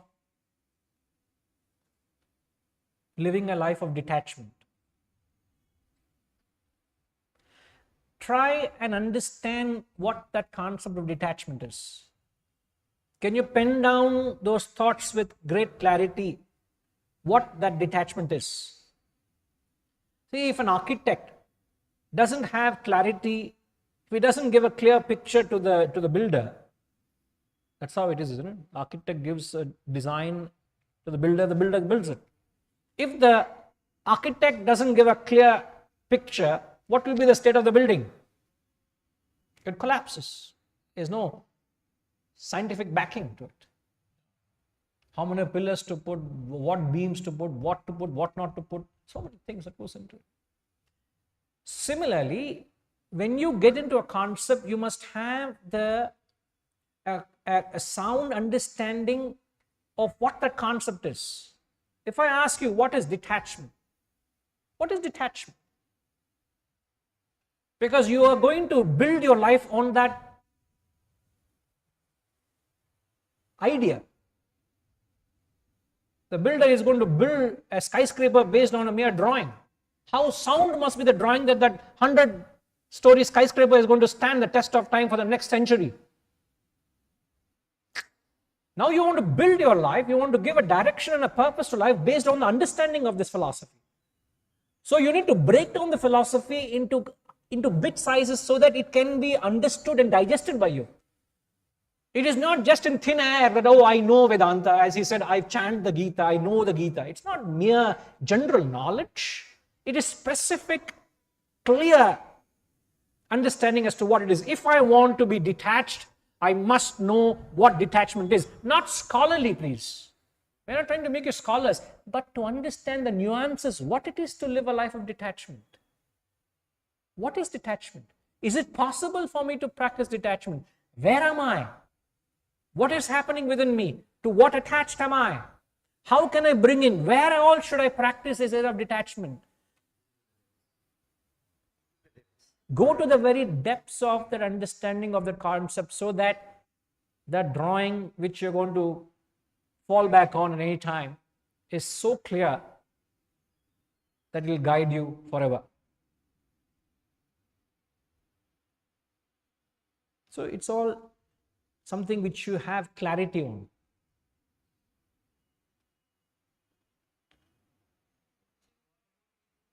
Mark, if I can request each one to use the, yeah.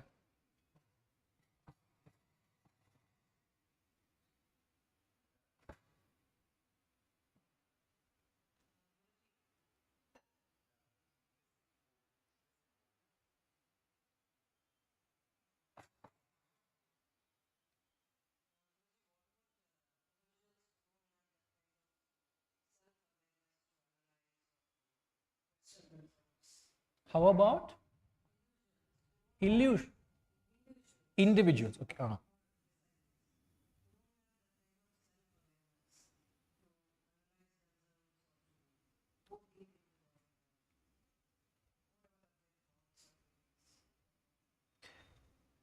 Those who don't have the clarity to go through that exercise should surrender to a superior intellect who could help them understand them and analyze them. Because a true guru will make the student self-sufficient. It's like a parent, as a mother, you held your toddler child, held his hand, helped him walk that crawl so that he can stand on his own feet someday.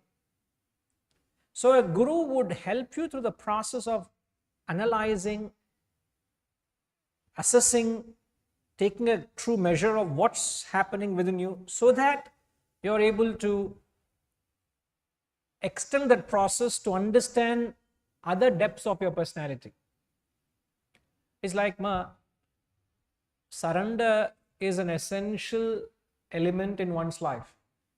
In fact, if you don't surrender, you cannot go along with life. Isn't it? Can you go on? And surrender always happens in areas of ignorance. Like I have a legal problem, I go and surrender to a lawyer. And I put everything on the table and say, "Sir, this is the facts of my case, my problem. Is there a way out for me?" You don't hide anything thereafter to a lawyer. You have a health problem, you go and surrender to a doctor and say everything to him and say, "This is my problem. Can you help me?" Here, there is ignorance in area of one's own spiritual development. You must surrender to a guru who can help you in that journey so that he can lead you further into the exploration of your own self. Without surrender, nothing happens. Possible. Okay, ma? So just press and hold it until it shows as green. One day we should do training for all these people how to on the mic. Learning starts from there. Yeah, yes.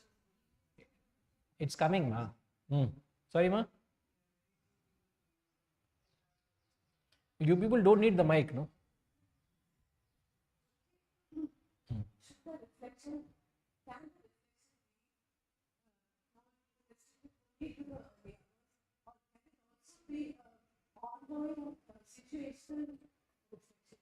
Some like incidents that's happening in a situation instead of me sitting in the corner reflecting on a detachment, but when I confront it with the detachment, within a practicing it cannot learn from the situation itself. See, the learnings from a situation is what we understand as knowledge can be acquired either through one's own experience or others, isn't it? One's own experience is the physical experience, others' experience is knowledge. But when you understand the teachings or the principles which govern life, it becomes a roadmap for your life and living. You either learn through knowledge or experience. The choice is there for you. I don't want to sit in a corner and do swadhyaya, but I want to learn through experience. Many a time you pay the price for experience. Speed thrills, but it kills. You want to learn through knowledge or experience?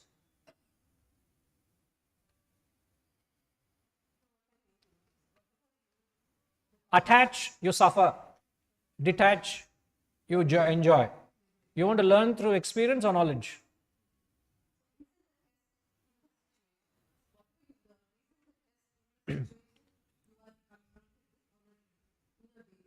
That's the acid test to what extent you have absorbed the knowledge. Ma, in the first session we said, to the extent you have absorbed the knowledge, you live it.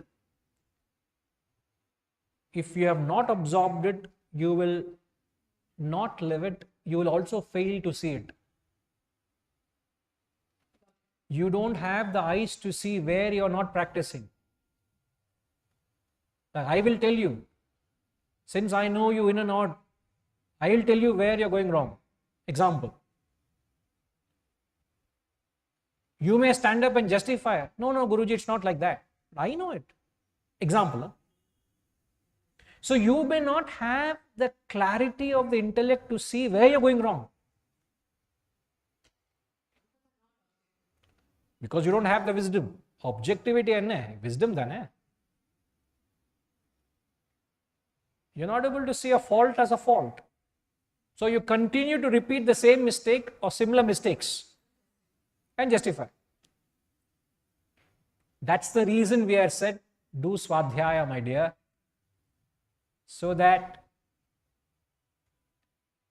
the intellect which has created problems for you is not sufficient for you to find a solution to the problem. Let's say if you have 30% intellect, The 30% intellect is creating enough problems for you because 70% avidya, no? So 30% intellect with 70% ignorance, no?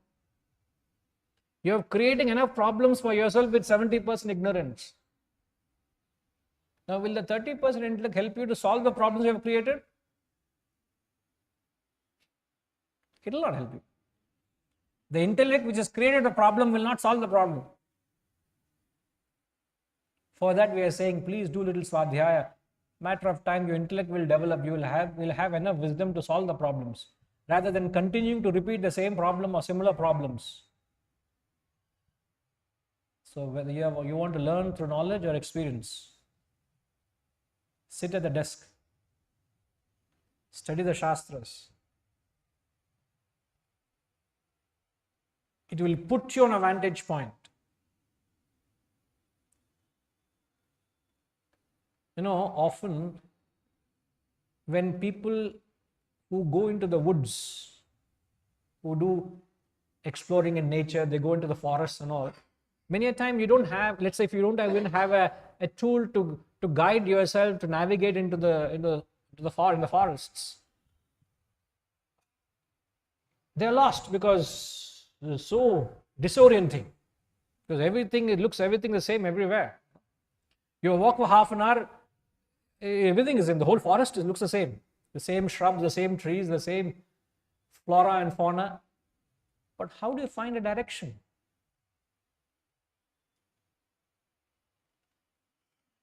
They look for a vantage point. And the best vantage point they have is, sir, the best vantage point if you are lost in a forest to find where to go is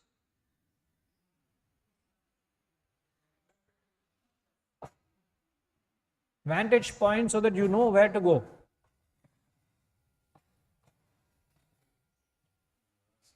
Yes, sir. Sorry, I didn't get your name, sir. Sanjay, sir.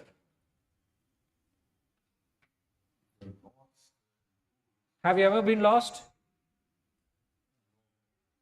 But probably but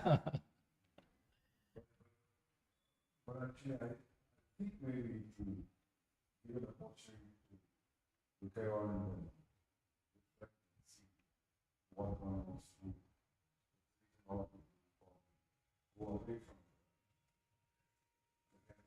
the life of them and lead to the forest. Don't go to the forest for that sake.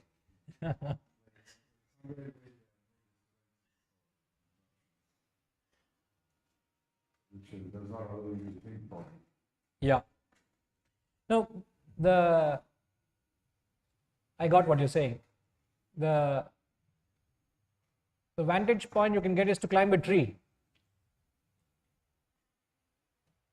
So people climb a tree. The moment you climb a tree and climb as high as a branch that can support your weight, you will get a panoramic perspective as to where you are, what lies ahead. Is there a path ahead of me? Is there a precipice there? Is there a waterfall here? Is there a path there or not? You know where to go. Otherwise, how do I go? How do I decide where to go? You get it?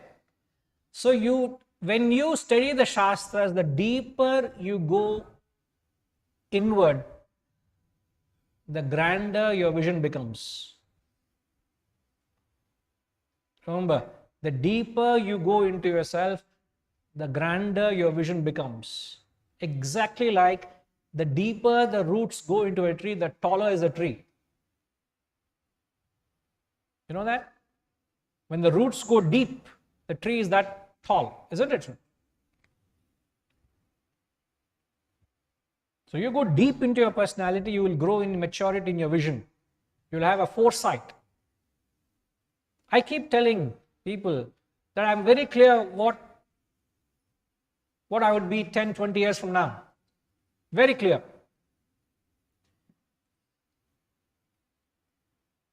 How? I don't know.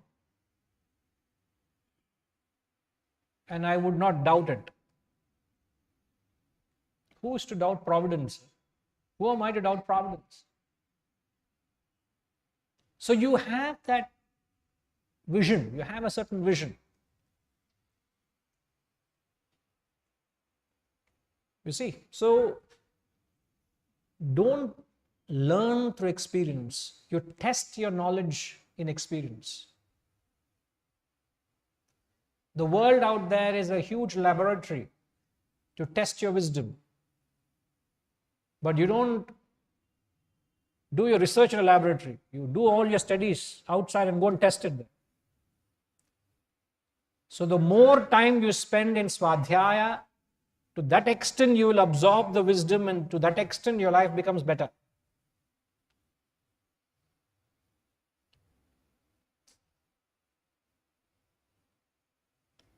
Does that help, ma?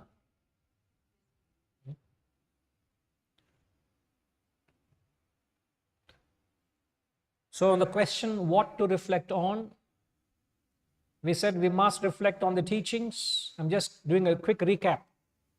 You must reflect on the teachings. The time you spend is 80% of time is spent on reflection. 20% is spent on receiving fresh input from the Guru. We said opposed to thinking is an unquestionable obeisance to authority. That has led to mechanical rituals, superstitions, and belief systems, which are the parasitic practices in religion today. So if you want to explore the truth, you must investigate the truth. And in order to investigate the teachings, the three essential steps, the first essential step is you must bring down the knowledge from an absolute standpoint to a relative standpoint. A Lakshana Vakya has to be converted into a Abhyasa Vakya. How can I practice these teachings? That must be the antenna with which you approach a Guru. How can I live this knowledge? How can I apply it in my life? And the moment you do that, you're questioning. You're investigating the truth. The second step is you must examine the knowledge in the backdrop of your life. Example, what's example we have taken? What example, Vijaya? The BMI, the body mass index. Examine yourself against the backdrop of knowledge. Like you examine your health with a BMI index.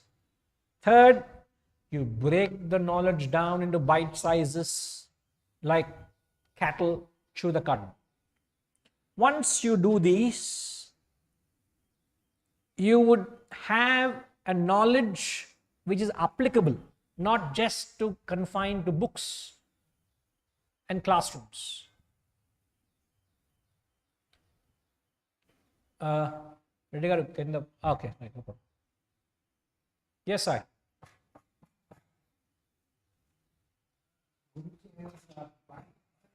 Not yet, maybe another example. How to break down the concepts in you. Another tool that you have said, get what you deserve. So in that way, you observe in my life, how has it been to that statement? You what's your own success for you and examine that part. Second step I want to take. Third step, how to participate. So the concept of what is to break down the concepts into bite sizes, Kuchan sir, is to bring in clarity, to the very concept itself. See, I took the example while explaining to her.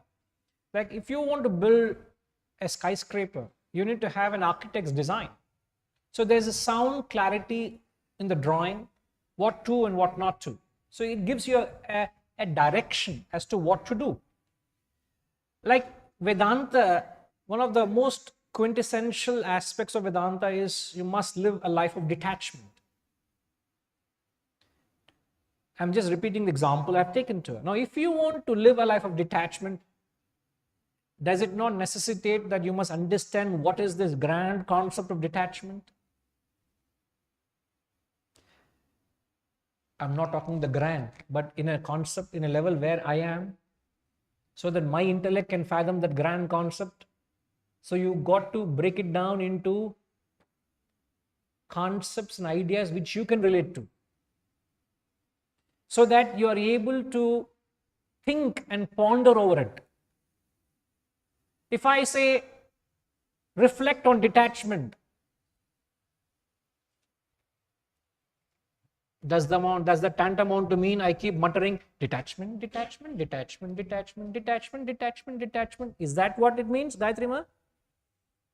It doesn't mean I keep muttering the word detachment. I have to remind myself of the ideas or principles of detachment which you understand. Now, what is your understanding? You got to start questioning the concept, decoding it, bring it down to ideas which you can relate to. Detachment is a grand concept. Now, detachment means, first fundamental principle of detachment is you must never abandon action. Okay. First, since I take an example, I'm doing bite size of that also. First principle of detachment is you must never abandon action. Second, perform action only on obligation. Okay. Third, as I'm performing action, I renounce the fruit of action. Point 3. Then you remain unaffected by the fruits of your action. Now, the concept of detachment I have bite-sized into, like I give you an apple, do you stuff in the whole apple into your mouth? You take 4 bites. The concept of detachment, as an example, I broke it down. There may be more to it. Now I break it down to different aspects so that I can relate to these aspects into my life. So in the name of detachment, I should not abandon some action. Karyam karma. Do your duties. How do I do my duty? Anashrita karma phalam. Renouncing the fruit of action. So you are trying to get a holistic picture of what the grand concept of detachment is. When you bring in all these elements that are related to it, you have an idea. Because you can't get the whole at once, you break it down so that you can chew the cud on each concept. Renounce the fruit of attachment. Now you go back to point 2, examine my life in the backdrop of this knowledge.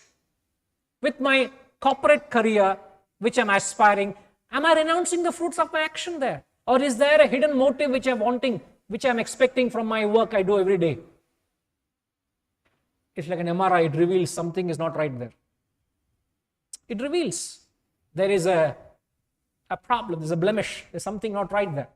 So if you don't do this, you will not have a true picture of what's happening within you.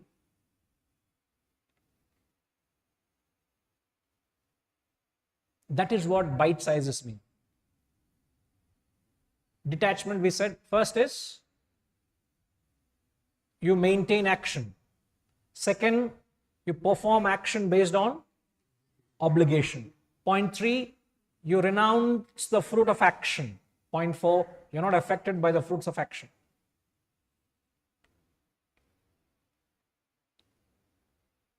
Your boss is very unhappy. He has given negative remarks about you to the authorities, to the superiors. Does that affect you to perform your duty tomorrow at work? Sorry? This is what I mean. That means you're not detached. We spoke of earlier other quality. Samadukha sukha kshami. Kshami is forgiving. Samadukha sukha. How am I balanced in pleasure and pain, in joy and sorrow, in honor and dishonor?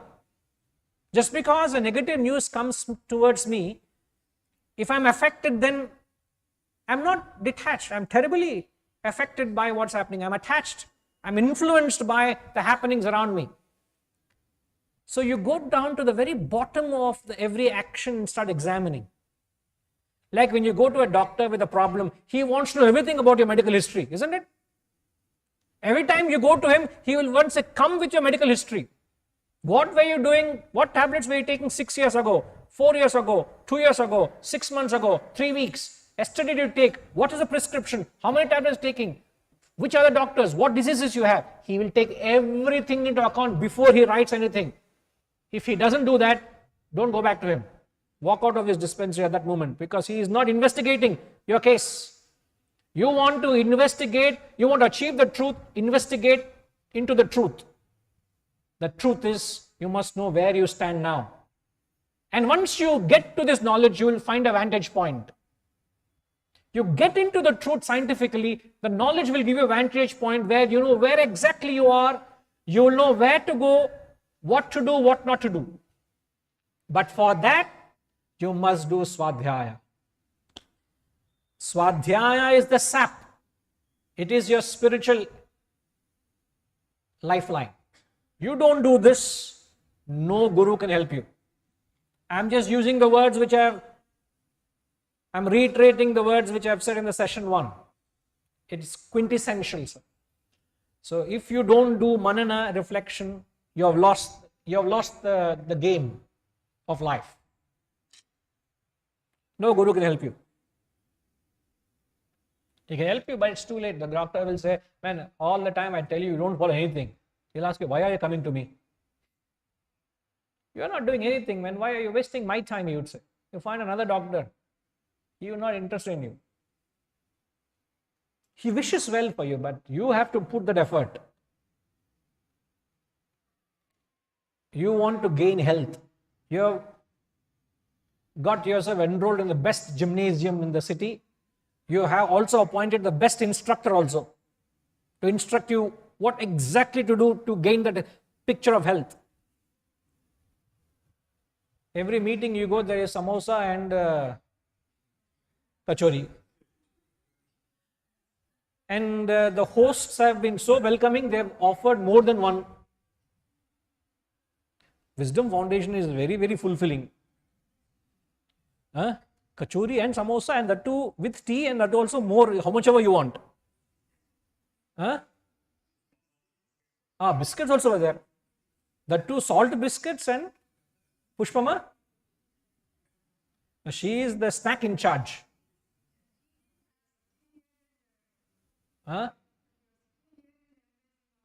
What to do? I was sitting in the room, nothing came to me up here. No, Harishji was so sweetly brought it. Even if you offered to me in a platter, I will not have it.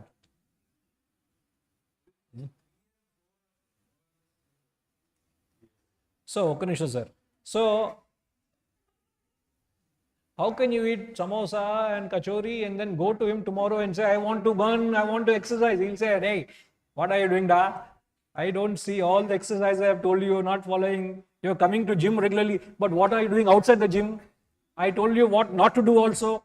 Are you following that? You can't hide from him because the waistline is increasing. How can the waistline increase after doing gym? So, a instructor will lose his interest in you because you're not dedicated. They say, you take one step towards God, God takes 10 steps towards you.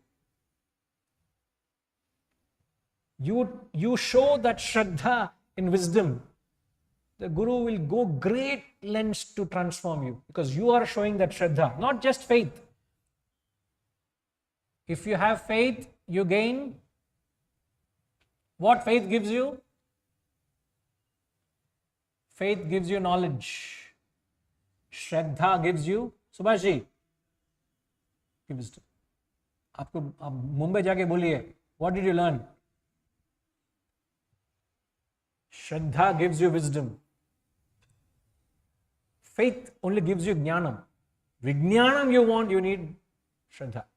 Okay, sir? Yes, Setu ji? ఏంటి మా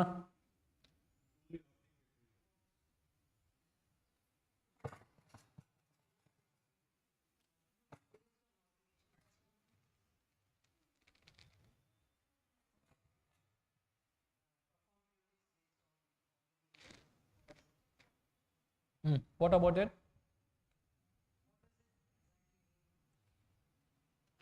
I'll have to take Setuji's example. Can I take, sir? Huh? Anand, I can take the example, no? This was 6-7 months ago when Setuji was wanting to replace his car with a new car. He came up to me with some faith that I have knowledge of automobiles. Not that I have, it's just that having driven certain number of cars and certain things. And Harishji also came once or twice in that exploration.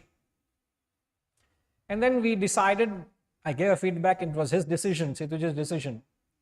Day before yesterday, he wanted me, along with the family, to receive the car from the showroom. Now, when that invitation came to me, how should I have processed it? Is it my obligatory duty? Yes, it was. It was not my regular obligatory duty. It is not my regular obligatory duty, please. Huh? Doesn't mean everybody who is buying a car, please call Guruji and say, please receive. Then I am all the time only in the showrooms, receiving cars for everybody. Reddy Garu, please don't. But if you do, I am happy. Our long ride is still pending. He was supposed to take me on a long drive. He has not had time for it. I am not complaining, sir. This is the complaint. Now, that is not my regular duty, but yet it is the respect he showers onto me, and so much so, when the car was given, he said me to drive. So they consider it as a good feeling, you know. Now, when I can feel that respect, doesn't it find obliged I reciprocate it? So I found it as a special obligatory duty known as naimittika karma. Once in a while, such duties come your way and you need to recognize. If I had told him, sir, I had something very urgent and I'm not able to, I'm sure he would understand and say, fine, Guruji. You know? But when I had an obligation, you do it. Now, while I do that, should I develop an attachment to it? So, third element comes, renounce the fruit of other action. So, you must act. Being detached doesn't mean you don't act. You must perform karyam karma, your duties, based on obligation. Not on, what is the opposite of obligation?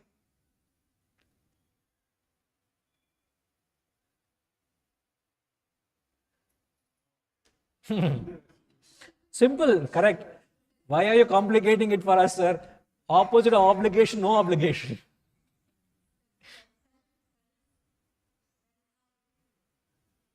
And book kella shelf la bodungo. Shelf.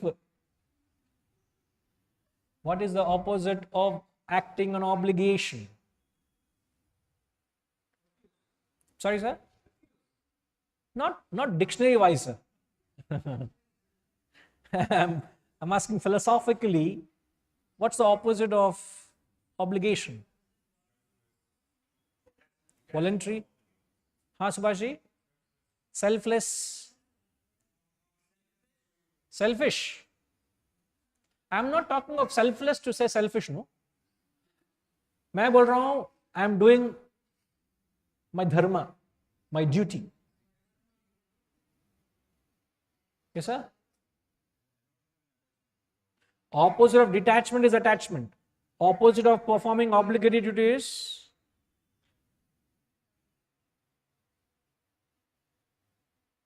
Vasantama? Paradharma and Swadharma are opposites. Go uninvited. Chucked out, you'll be thrown out. Imagine if I keep knocking at the door every other day at Setuji's house. He'll peep through the window and say, don't open the door, he'll say.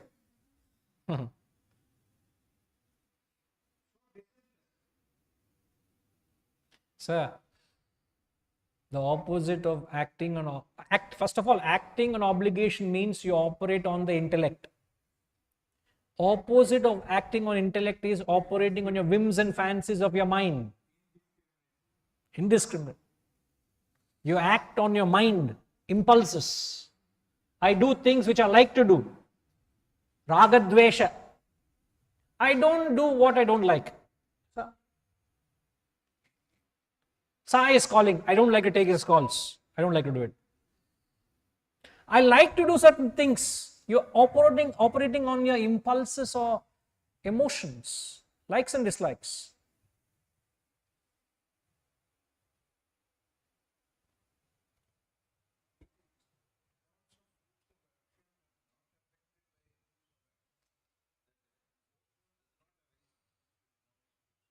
Now, what happens is, once you renounce, then you're not affected by the fruits. So, you must also do quality control. How much have I renounced the fruit? Let's say, have I renounced the fruits of I am performing an action, I am performing my dharma, my obligatory duty. Okay?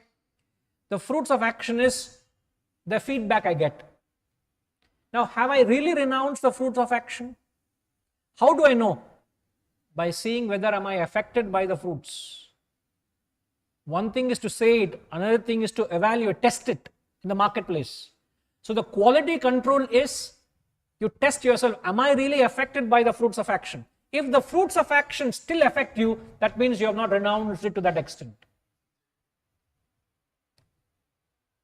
So the real test of a product is in the marketplace, isn't it? If the drug the pharmaceutical company has manufactured, it must be suitable to majority of population, majority of people. They'll also have a clause. In fact, some other day when we went to the doctor was saying, this side effect is 1 in 10,000 case. 1 in 10,000 will have this symptom, and doctor knows that. And he tells this is a rare, in fact, it happened to Appa. My father, suddenly he was taking medicine, his tongue swelled so much so he couldn't open his mouth, he couldn't talk. We rushed him to the ICU, to the hospital, and he said, this is one of the rarest of side effects of that particular drug. Within the next half an hour, it got stabilized, everything became normal. He couldn't speak, we thought he was something side effect of a heart medicine we thought it was getting paralysis. Nothing to do with paralysis, a side effect of medicine. And he said only 1 in 10,000 people have this side effect. Whatever that is. Angio? I will stick to my subject. My subject is safe grounds. Edema, adida. Adima. Reddy garu telusa ante adima ante. So are you okay, sir? Now, the second question, or the fourth question, in fact, my second question in this session is, what is the process of reflection? Now, there will be a handout that will be given or it's there. I would request you all to pick it up so that you can fall back on it. There are these basic steps which you keep in mind whenever you the process of reflection. Now, the first step in reflection is to question. You do not question the knowledge, you are not doing any swadhyaya. Now, when you say prashnena, when you question, you're not questioning the guru or the authority, you're only questioning the knowledge. So, there you go. First is to question it. It's all there on your boards for you all on the screen. First, question it. Then you analyze it. Then you ponder, which is nothing but musing. When you muse, you ponder. That pondering or musing helps you to digest the knowledge. Once it is digested, it is assimilated, then it becomes a part of you, you have internalized the knowledge, then you live it unknowingly. Living becomes an effortless practice. So you must go through all these stages. Question it, analyze it,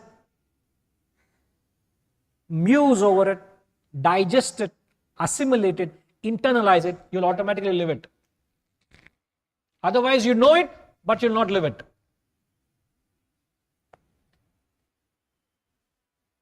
If you want to walk the talk, you must go through this process.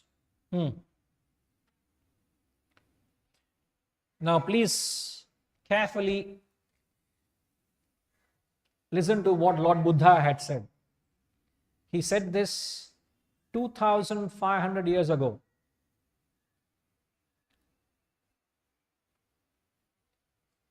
He said, do not believe in what you have heard. Don't believe anything you've heard so far. Huh? Utter lies I've spoken. Sai, don't take all notes, there's a garbage, throw it in that. Serious notes you're taking. He said, don't believe what you have heard. Do not believe in tradition because it's handed down many generations. Do not believe in anything that has been spoken of many times. Do not believe because the written statements come from a very old sage. Some old fellow is saying something, don't believe it. That advantage I have.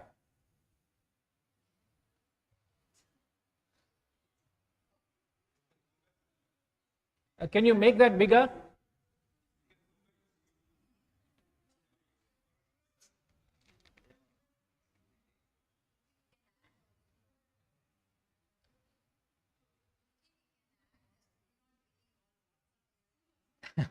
No, I am quoting what Lord Buddha said.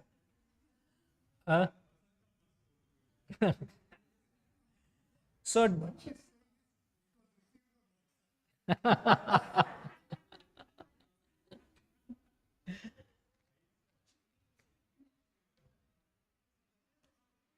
so do not believe because the written statements come from some old sage. Do not believe in conjecture. Do not believe in authority or teachers or elders. But after careful observation and analysis, when it agrees with the reason and when it will benefit one and all, then accept it and live it. Amazing. Don't and then he says, do this. Isn't it? After careful observation and even their analysis, you analyze it for yourself. Then it must appeal to your reason. And it must benefit one and all, not only me. Then you must accept it and live it. Till then, nothing doing. You can keep talking and talking and talking, I will not budge. That doesn't make it any more truthful because it has been spoken about, because it has been spoken by great men, because it's been handed down by generations. Is that any clause to make it real? No. Until it accepts to my intellect, until it rationalizes with me, that is when I will take it, that is when I live it. Otherwise, no thank you. No, exactly the opposite of this is being practiced, which is unquestioned obeisance to authorities. Moment any guru out there says anything, all his shishyas go running, flocking, berserk. Oh, guru said so, this said so, swami said so. Nobody dares to question what is being said. Please question, sir.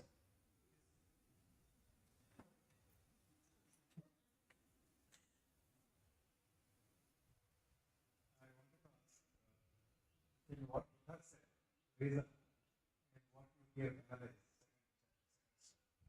Both are almost same. But when you do reasoning or analysis, the conclusions you arrive at will depend on your own intellect.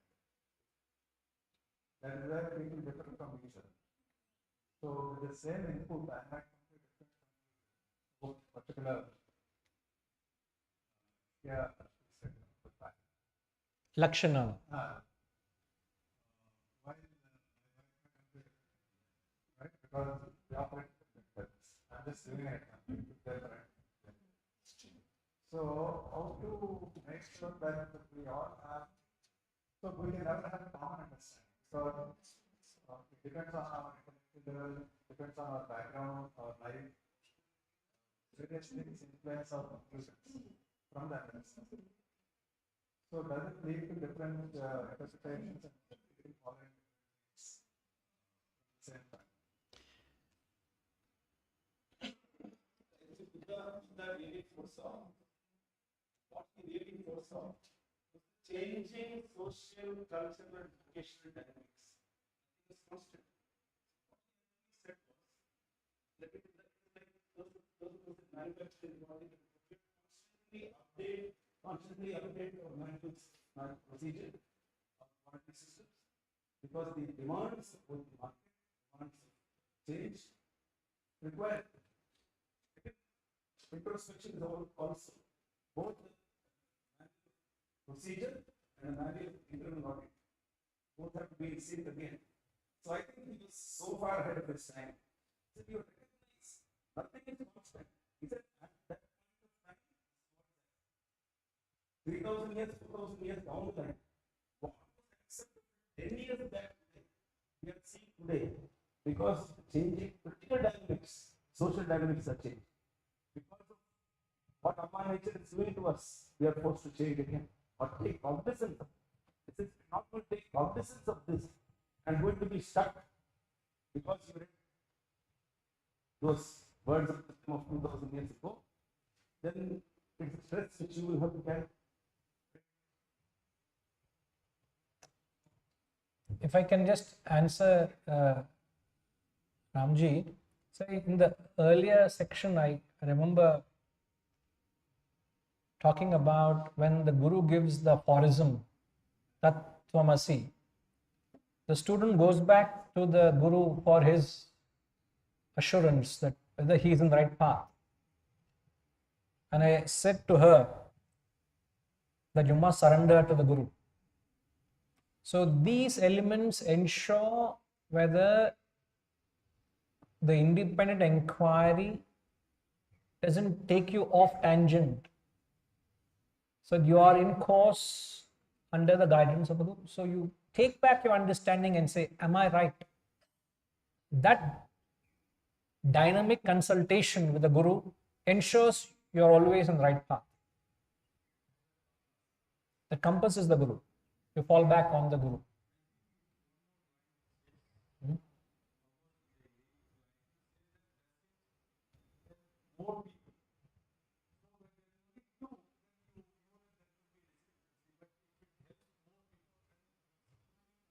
Yeah.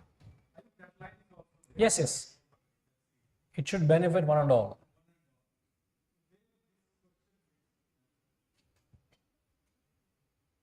Yes, sir. Rohitji. I just want to get the whole thing was it's like what we are talking about today's workshop, that it is more about rather than learning and getting it, becoming intelligent, it's more about experiencing and kind of getting wisdom, and that you get at an individual level. And so maybe there might be conflict between 1 or 2 or 1,000 people, but wisdom being infinite, so there is always I guess that one should try to get wisdom is what the statement he was trying to make at that time, keeping in view that people were, rather than using wisdom, they were trying to become intelligent. That's it. But you're right, but his sayings are so apt even today that you don't take anything on its face value. You examine it, man, my dear. You have a faculty called intellect. Please examine it. And only when you examine it, you get to the bottom of it and it serves you well. And the end result is you get wisdom. When you take this conscious methodology, you are left with wisdom. Otherwise, you're only left with knowledge. There's a saying, knowledge comes, but wisdom lingers. If you want the wisdom to linger, you need to go through this process of reflection.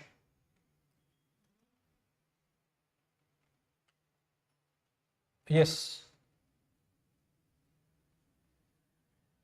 Just check downstairs. The question is, how can we define or say philosophical reflection in our own perspective?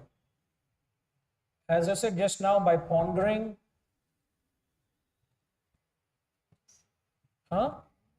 musing, digest, assimilate, internalize, practice.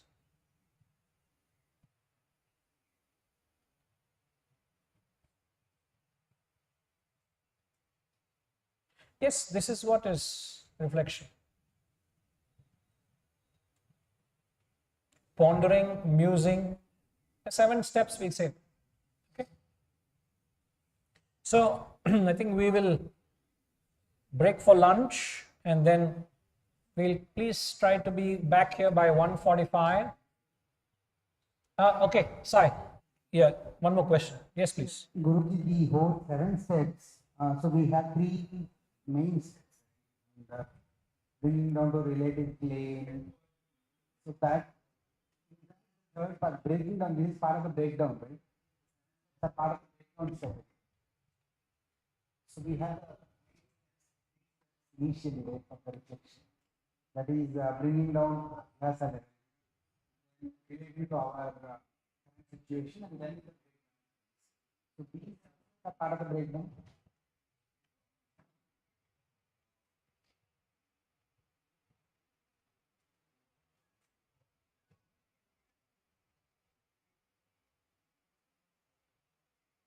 Part of the breakdown of the 3 important steps. Stage. Where is it?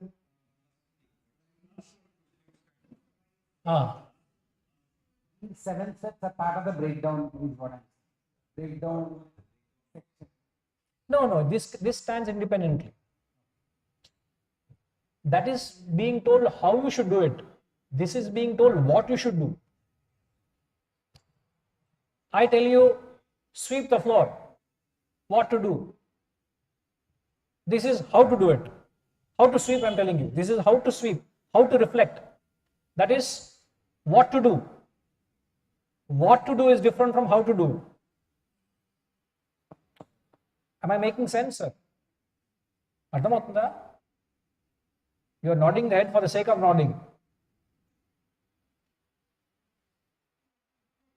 So we are telling you what to do there. What to do is bring down the knowledge from absolute to relative, examine it against the backdrop of your life, bring it down to bite-sized pieces. What to do?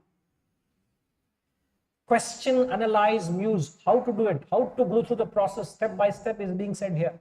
What to do is different from how to do it. Like you should not put point 4 and point 1. You can't do that. It has to have a systematic step by step, isn't it? That's what they're saying. Okay. Right. Yes, sir.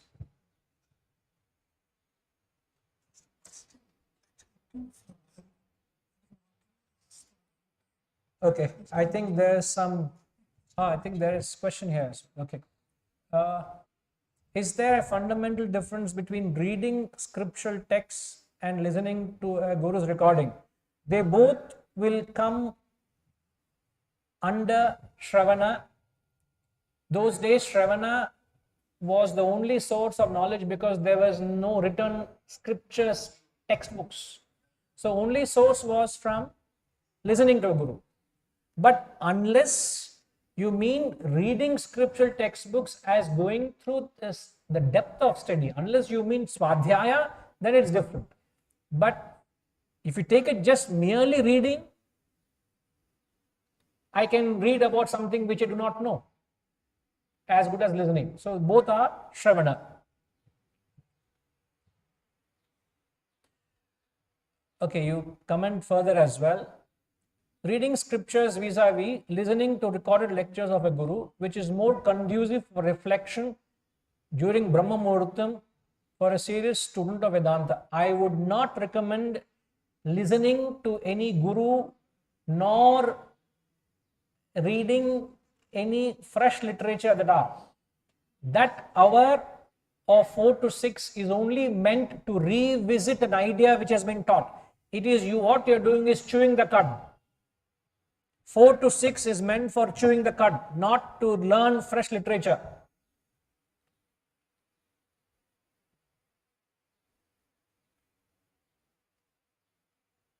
Because that valuable time is when you're listening to a guru, your independent intellect is not working. You're still receiving. You're not exercising your intellect as much. Therefore, unplug from the recordings, plug into your intellect. Karchapana, Pushpama. In between. Yes. But it's more to examine it. So what it demands is your independent examination. All possible questions you start asking that statement and find answers. Why, when, how, if, is it right? The guru may have spoken a wrong statement because he didn't eat samosa, he's feeling hungry. Kachori also didn't eat. We are not like you, Reddy Garu. I know we are not like you, what to do? So you need to get into the merit of the statements. That requires independent examination, which is the core exercise during Swadhyaya time. Don't let that precious time go in acquiring information.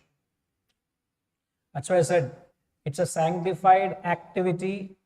It requires a sanctified place. It needs to be done at a sanctified hour, because what you're invoking is invoking God. So create a place where you which we said manana is worship, is prayer. So you can't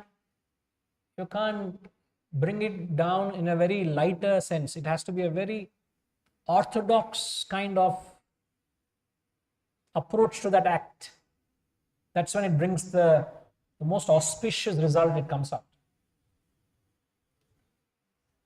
Okay, I think we will come back at 2 o'clock. Okay, thank you.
చెప్తారా?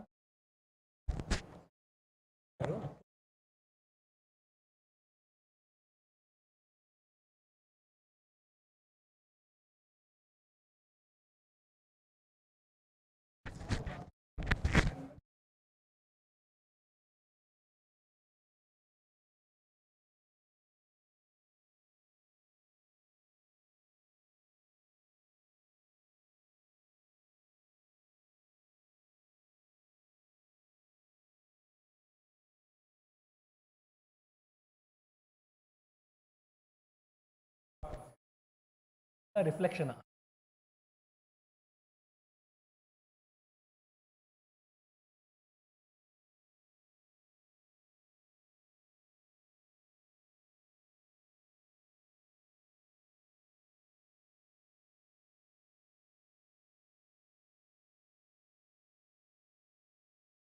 గాయత్రిమా, right, ready.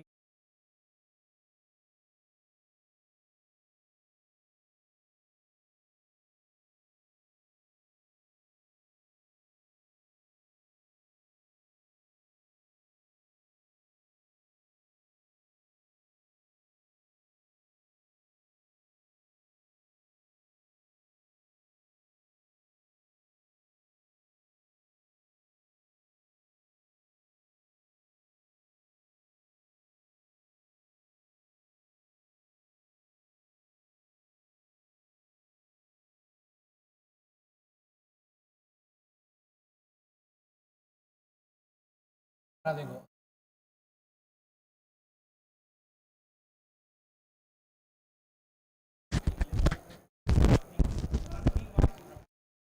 Audience audio లేనప్పుడు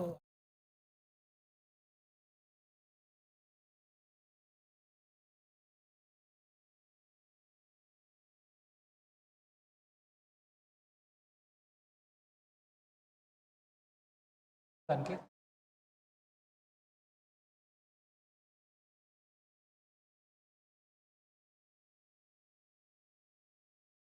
దానికి direct లేదు మీకు.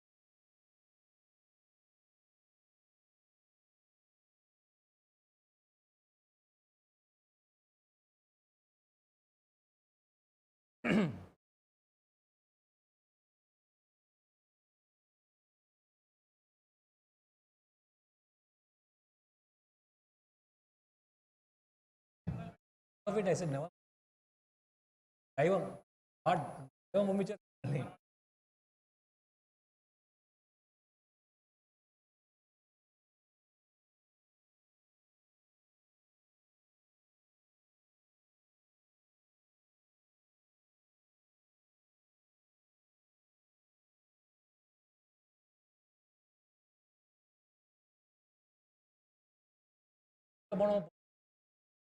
Perfect.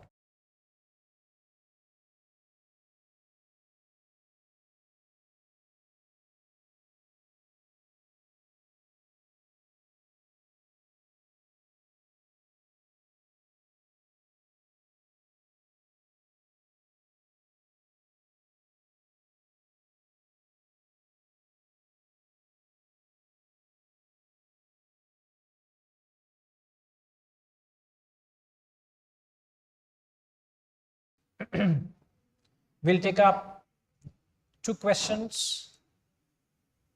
Firstly, what are the consequences of not reflecting?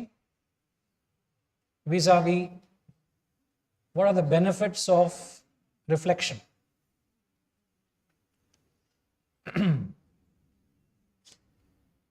Now, it may not sound as comfortable.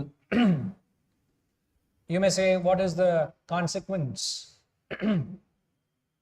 In fact, the consequence of allowing knowledge to remain as knowledge, allowing knowledge to remain unprocessed, not only does it not give you favorable results, in fact, knowledge, when it is not digested or not reflected or not converted into wisdom, proves detrimental in fact, at times fatal as well. So there's a lot of danger in not reflecting on the knowledge. As you all see, the consequences of not reflecting. The first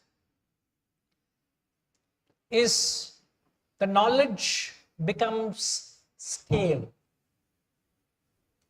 It loses its refreshing value. It loses its charm. The knowledge becomes repetitive. It seems repetitive. There comes in a boredom. In layman's terms, you get fed up of this knowledge. As a result of that, the very pursuit of the knowledge stops. You get sick and tired of it. You can get sick and tired of talking. You can get sick and tired of it listening. But if you want to retain the refreshing nature, that which can inspire you, you want the knowledge to inspire you, you need to do reflection. I don't know how you can connect these two dots of not reflecting and the knowledge losing its charm. I want a show of hands, how many of you don't understand that? That the knowledge loses its charm when you don't do reflection. It becomes stale.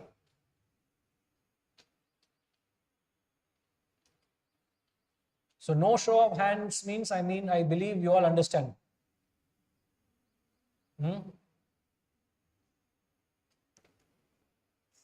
Sai,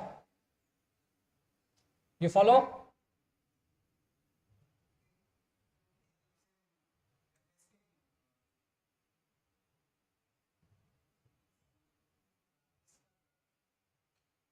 Use the microphone, please.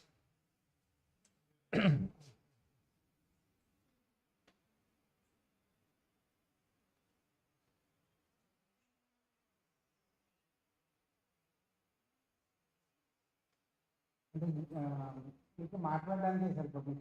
You not never come into action. People will also say that you are talking. No, that's something else. I'm just with the first point. So the interest with which you have come all the way to receive this knowledge, the drive goes away.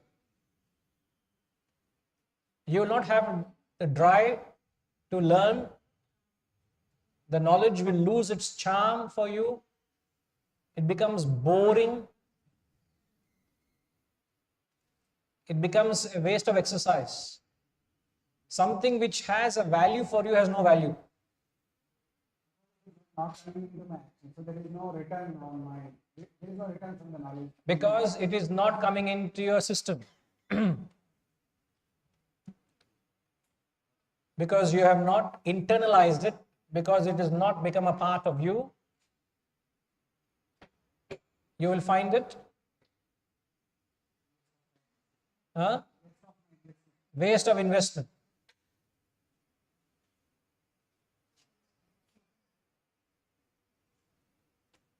Can you imagine if, I can understand if a student is not inspired.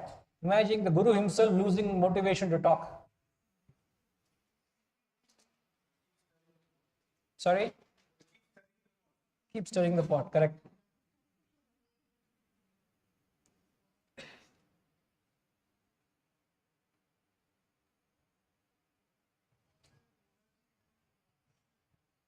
And the AC on panninga.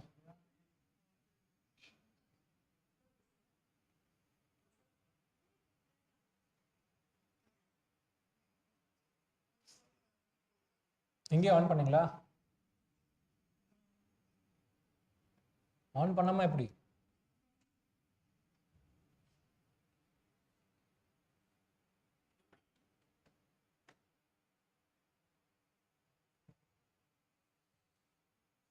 Same thing happens even in the corporate world. People are not motivated to work. There is no motivation. So in order to get work out of them, incentives are thrown at them. Why should you need incentives to work? I have never got a single incentive in my whole life. 32 years of service, not a single incentive. Not a single day I have paid a salary.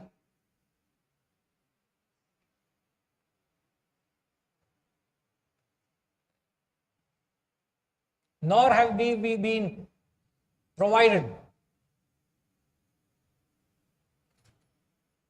I'm not trying to tickle any emotion here. But I remember Setuji, one of the many who did approach or did tell this to me once.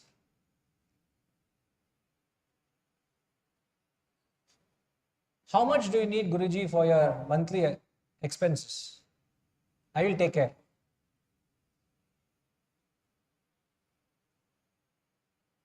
Couple of years ago, I think he told. Looking for something, Setuji?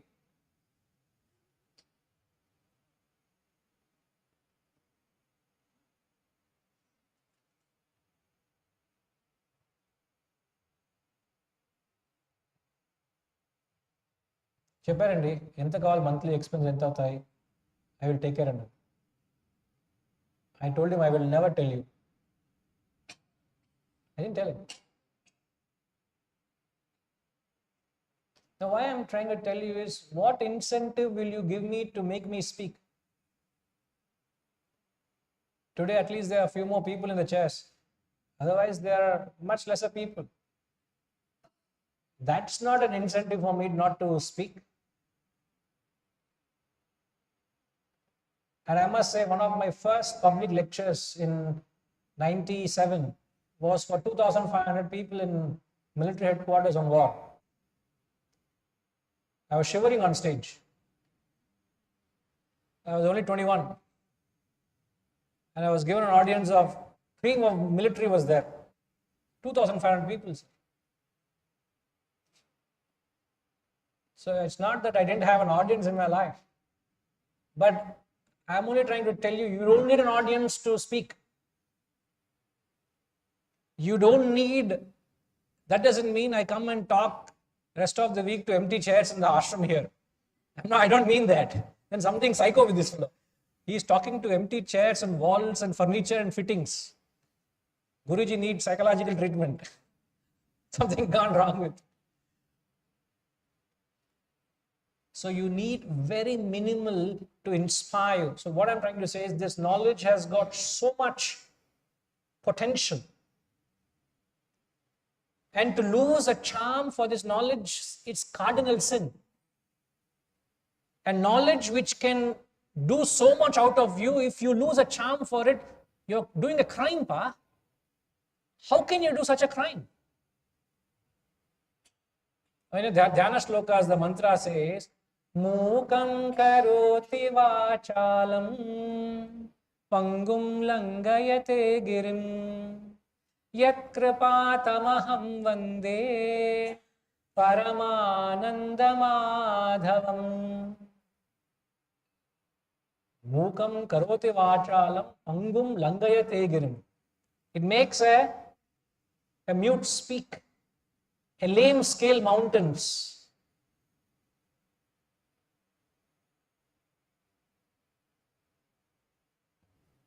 Paramanandam. How can you barter that Paramanandam for anything else? The tappu, papam. So if you get into this knowledge itself is so rewarding, so refreshing, so meaningful. You will never ever experience this boredom or knowledge becoming stale if you do swadhyaya. If you do not do, I guarantee I will not see any one of you in the next few months or a year or two. I guarantee. It will be a fresh core team, fresh trustees, fresh students. Because you people are not doing Swadhyaya, you will get bored of a guru. I guarantee that. You people don't do Swadhyaya, you will find another guru out there. And I don't need you. I am not arrogant when I say that. I'm only trying to tell you, you are doing this for yourself. So better do things the right way, so that you evolve. Not for the sake of the guru, not for the sake of the foundation, for your own sake. Otherwise, the very knowledge which means so much to you will not serve you. It becomes useless. Like collecting dust in the shelves. Only ornamental value it will have, no value. So knowledge will become stale. Sir, I have seen life. Over 25 years of teaching is not a small time, sir. I have right to say, sir, I have seen so many students falling away because of this. And when I say this, I tell with such concern and love and affection for you all, that I don't want to see you all fall away. So at least for that sake, do Swadhyaya. So the first thing is knowledge becomes stale. There's nothing in order. I'm just giving, these are the few points that happens when you don't reflect. Second is you develop intellectual arrogance. Ahankar comes in.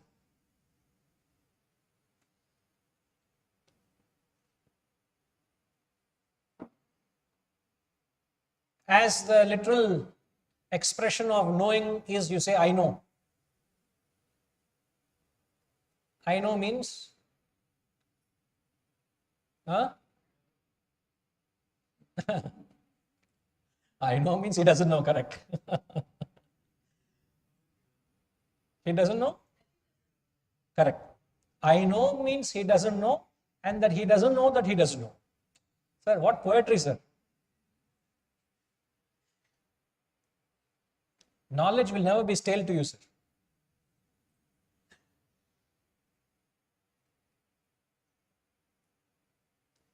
You develop a false sense of attainment, that you think you've achieved because you speak so well, you're so eloquent, you become so pedantic, you are so authoritative, you almost assume that you've reached that state of renunciation.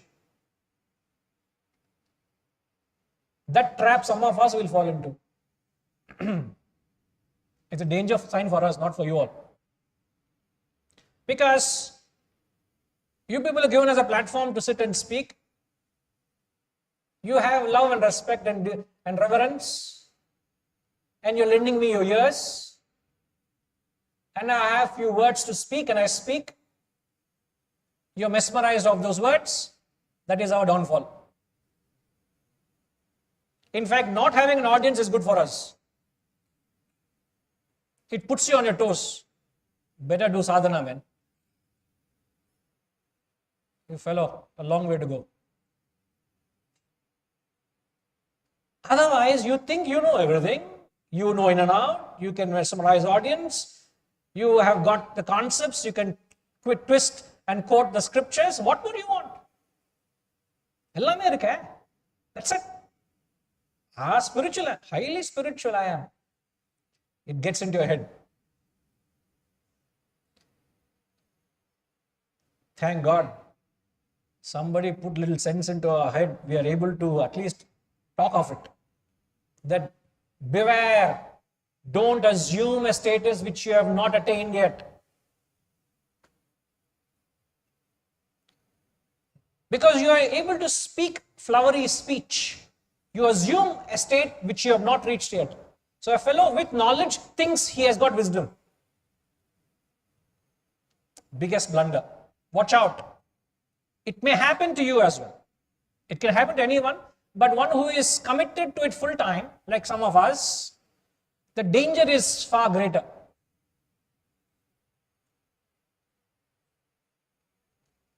I can't think of a day or an hour or a moment that goes by without thinking of this knowledge.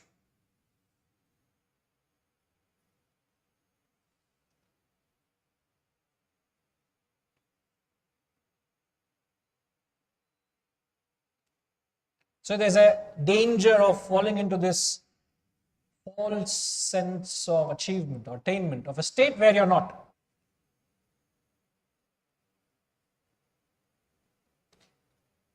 And thanks to the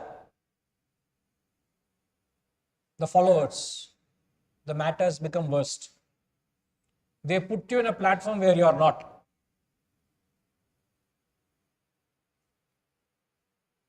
Possible, sort of. This is a possible danger. See, out of respect, you may be put at a pedestal. Sir, imagine somebody starts putting you at a pedestal more greater than where you are.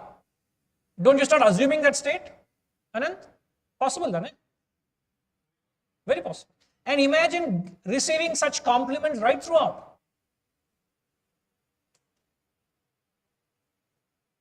They are not really your well-wishers. Either they are clouded in their assessment or they are just trying to be kind to you. How much danger is there? Nobody ever comes up to you and says, Guruji, what you're doing is fundamentally wrong. Please rethink and revisit it. You're my benefactor. Not that you are disrespectful, but you see something glaringly wrong with you. That's the job of a guru. A guru is only interested in your transformation. He'll whip you up. A guru is meant to only crush your ego. That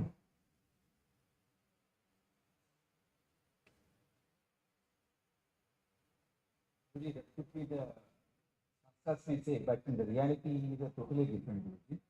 I come across an incident about a week back. Of course, I didn't attend the program. One of the renewed guru, I would not like to take the name. He is being put on to the place.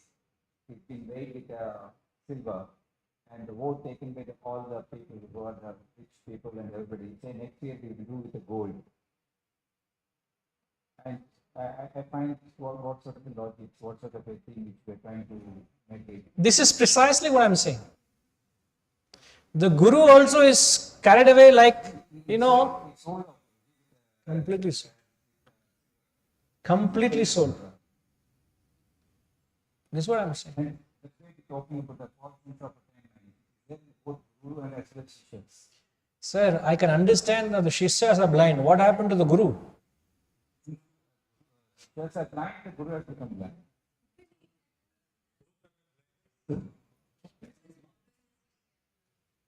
It's happened about 3-4 days back. So Hold back the context. Because we don't mean to be disrespectful to anybody, but it's rampant, sir. It's rampant. I'm only cautioning the danger.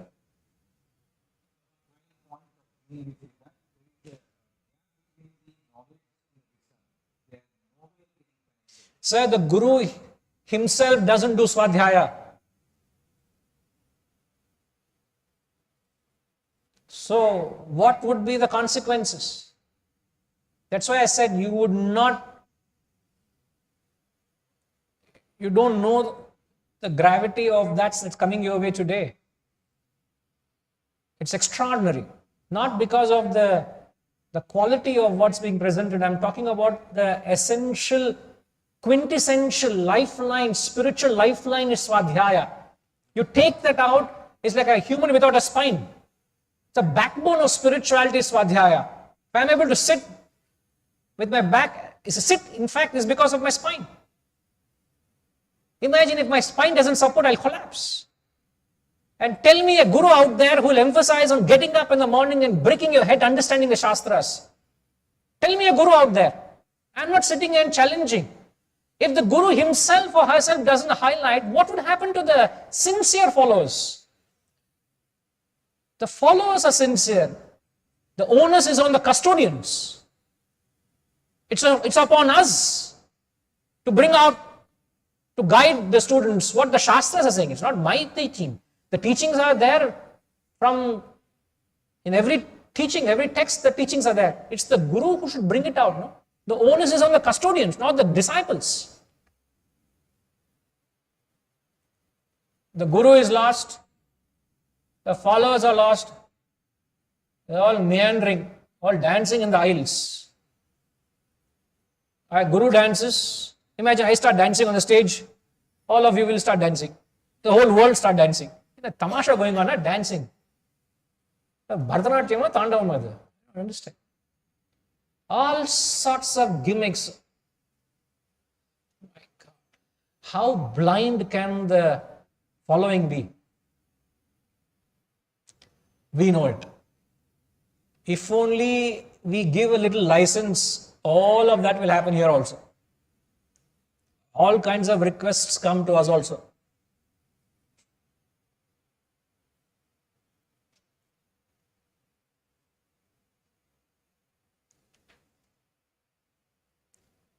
The danger is until you attain moksha. Once you attain moksha, no problem.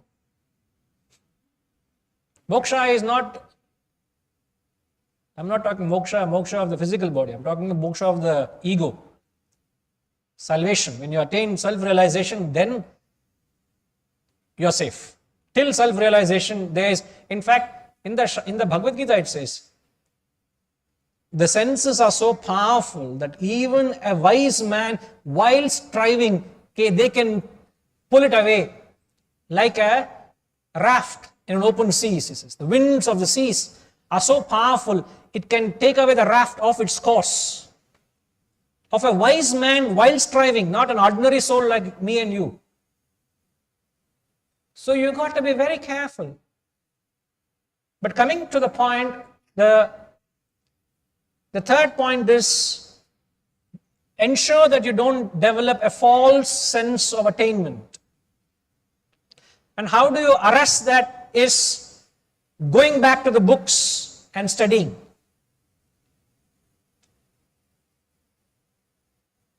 I'm not trying to impress you all. To put when this suggestion of doing a workshop like this, of having to speak for 3.5, 4 hours, plus I put in 1 week of study. 1 week.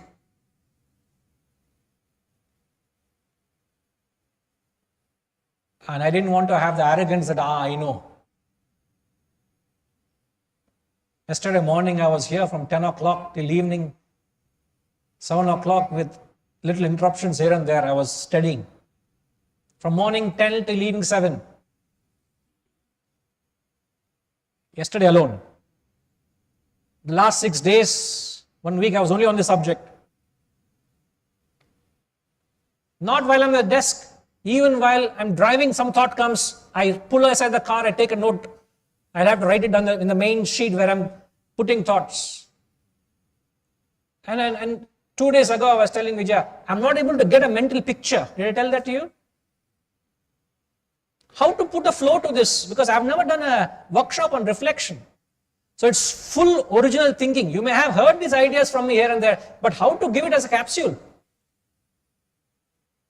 2 days back I said, there's so many thoughts, there's 7 pages of draft points here, there, how to give it a shape? And the abhyasa, if I don't do, I will fall into, very easily one can slip into the third category. I know what is a big deal, poila, pesidla. Danger. Go back to the desk. I want you all, before you all leave, take a photograph of the study room. That must be there in your mind. What I've learned from today is, they say a picture speaks far more than 1,000 words, isn't it? So take that picture of the study room. All I want you all is, now I have to call a carpenter. Very difficult to get carpenter nowadays. He wants us to prepare study tables now. What? I attended a workshop on reflection. He's asking us to do carpentry work. Where do I put this table now? I am not expecting you all to prepare a furniture of what is done here. Create a sanctified space where you can do swadhyaya. That's the objective of this workshop, is to convince you all to embark on this journey. And this, if you don't do it, you've lost it. And if you do it, this is your lifeline, the sap. Point 4. If you have knowledge and no wisdom, go back to the opening statement I said. Ignorance gives you comfort, no consequences. Second, I said, knowledge gives you guilt plus consequences. Wisdom gives you growth plus no consequences. Can you switch to that slide, the very initial stage? I think it's the first slides. So the guilt kills you. When does guilt come about? Subhashji, can you pass the mic to Subhashji? Subhashji, boliye, when does guilt come? First of all, can you define guilt?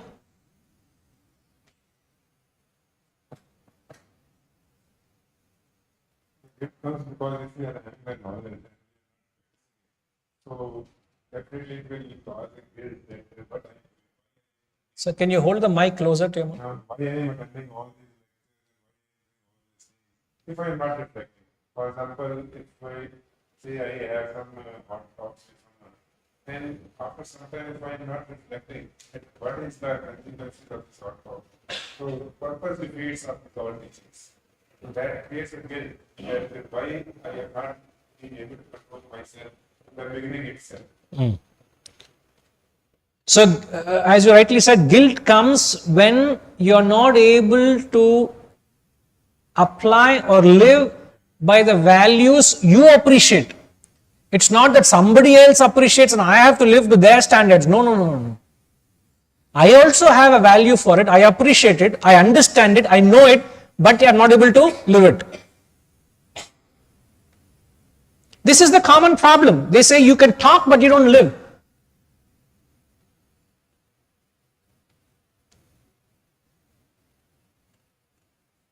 So this is the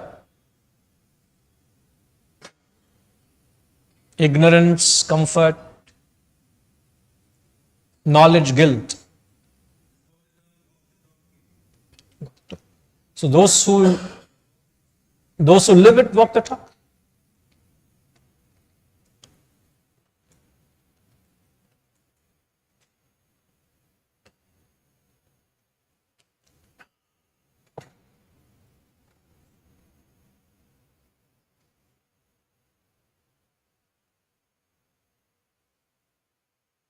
So I appear as saying to you, I'm a sinner inside.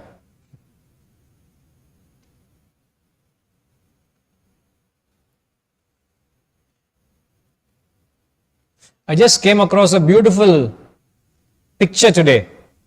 Vaishnavi, get my phone from the room.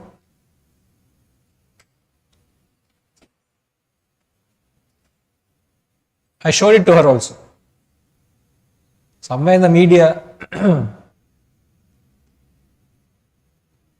And I quickly took a snapshot and she was on the dining table. I showed her. Picture of sainthood outside, a sinner inside.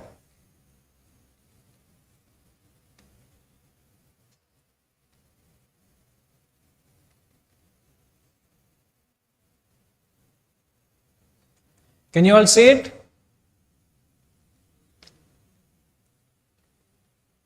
So this is a picture of a person smiling, and inside he is found himself depressed.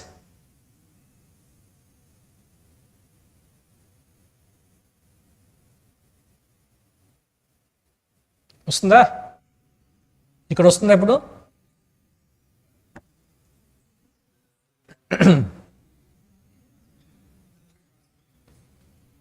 There you see. You are able to see it? That fellow is smiling, but inside he is sulking, he is morose, he is depressed, he is lost what life is, he's gone. Outside, what a beautiful smile. Hypocrites. One who lives a life of guilt are hypocrites. Atma hanaha, they're killing themselves from inside. They live for sake of others, they don't live for themselves. I tell you, it's not worth living that life. Better to die, better to die. Relieve this world of hypocrisy.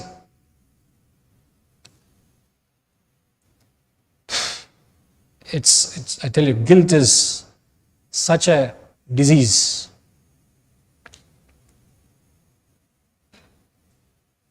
Point 5, it creates a disparity. The more you keep acquiring the length of study, the more you acquire knowledge, and the less you convert into wisdom, the disparity between what you walk and what you talk increases.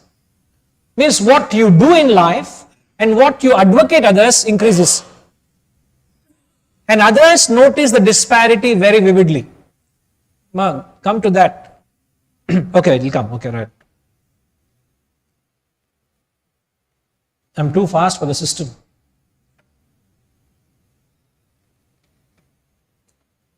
So the disparity sets in.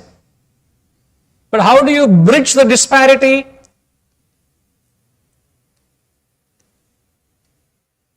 How do you bridge the disparity between knowing and living? Vasantama.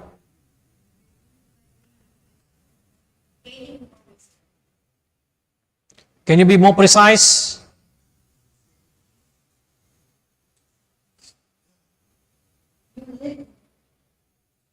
Your living means already the wisdom is there.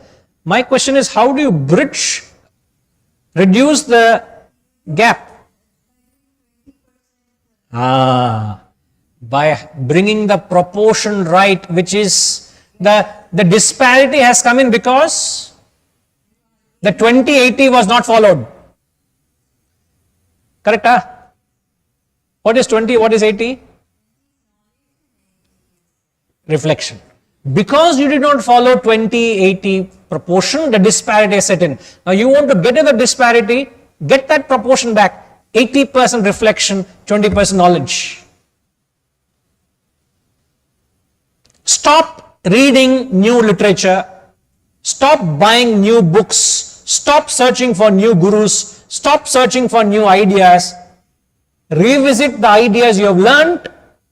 Rethink, reintrospect, reinvigorate yourself with the old teachings.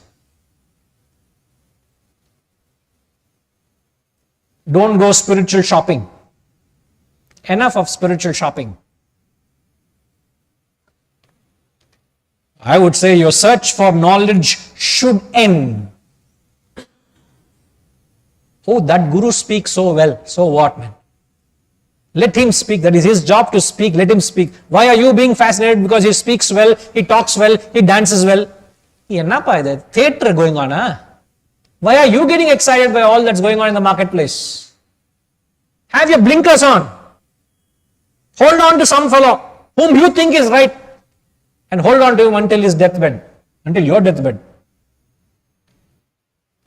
That Shraddha gives you wisdom.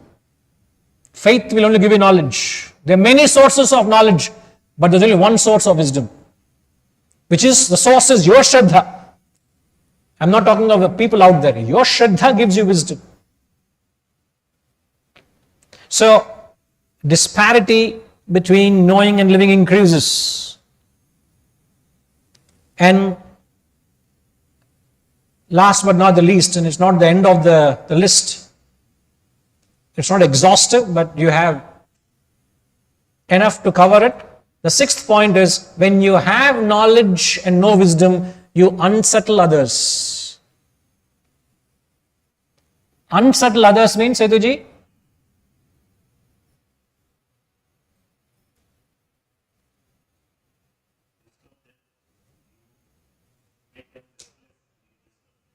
You make them restless and disturb them. How do you make them restless and disturb? Correct, absolutely right. But how do you end up doing that? You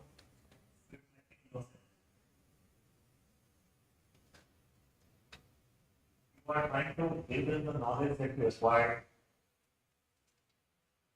without doing any introspection, without doing any reflection yourself. So you unsettle them.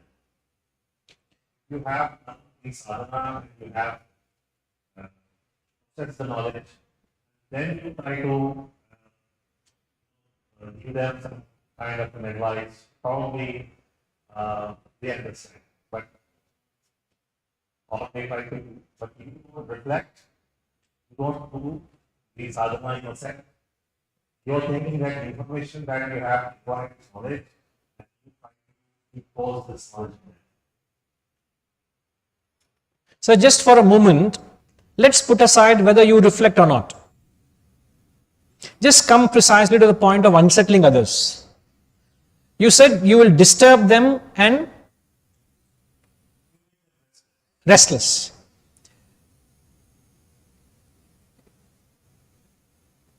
You disturb them and unsettle them only when they are not ready for the knowledge. Has nothing to do with whether I have reflected or not. Just for a point.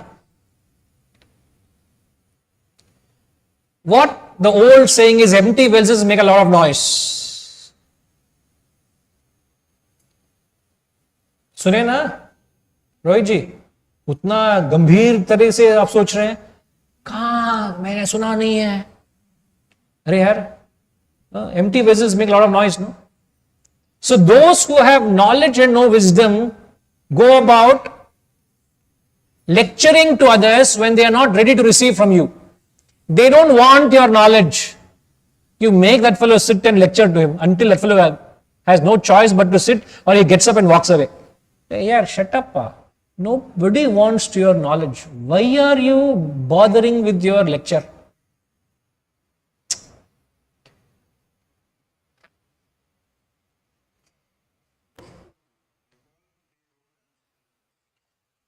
The opposite is those who are evolved, who have wisdom, don't unsettle others. How does that fit in?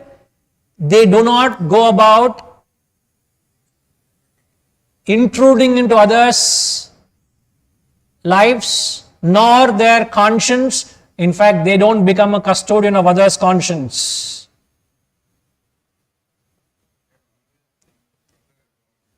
They in fact, opposite of unsettling others is inspiring them.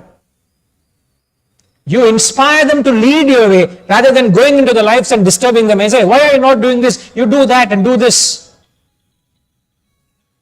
You don't go into their lives and disturb them. You let them be what they are, where they are. You conduct yourself in a manner where you are worthy of emulation. Others will consider you worthy of emulating than you going into their lives and saying, what are you doing this? Why are you doing that? Why don't you do this? Why don't you do that?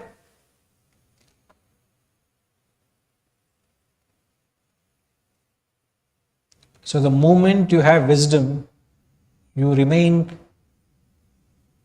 man of less words. The more wise you are, the less you speak.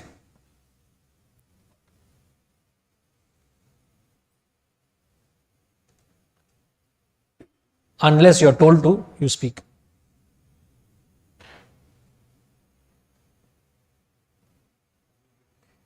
Obligatory. என்ன பண்ணணும்?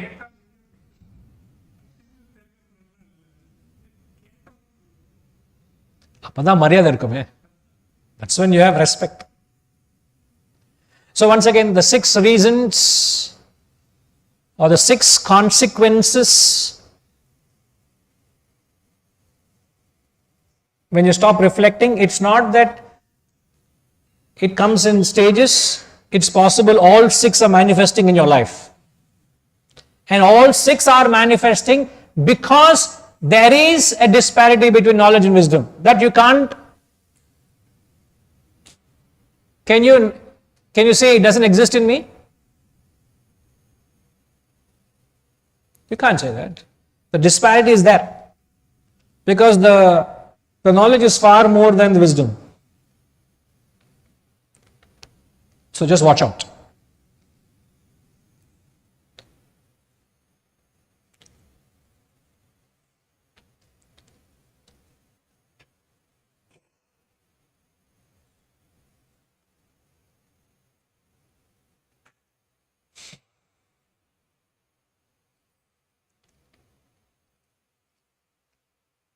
So there's a beautiful saying, wisdom ceases to be wisdom when it becomes too proud to weep. Wisdom ceases to be wisdom when it becomes too proud to weep, too grave to laugh, and too selfful to seek other than itself.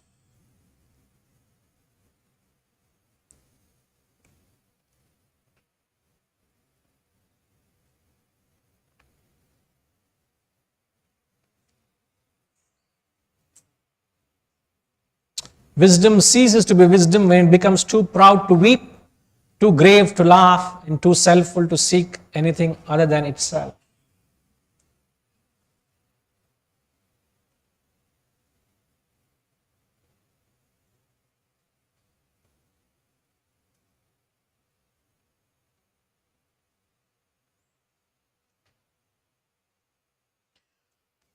Right. So, these are the consequences of not reflecting. What are the benefits of reflection?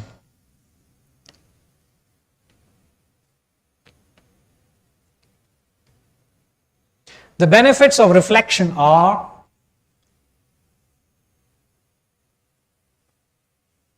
first, it strengthens your intellect.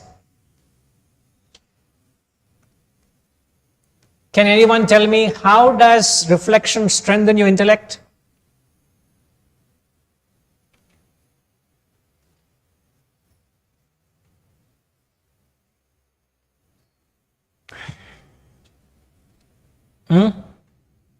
Ariji, tell us. Mic kodunga Arijika.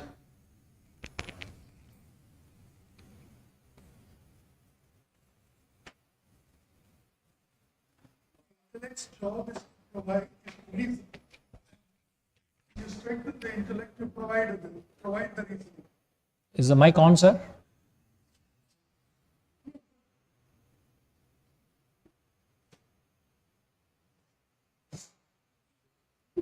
Don't whistle, huh? The intellect provides you the power of reason. The intellect provides one the power of reason. No, my question is, how does reflection strengthen the intellect? You are given the reason. You learn the reason. You are able to reason the reason why. That's what you understand. You have a question, you have a doubt, and you discover the answer. That's what happens.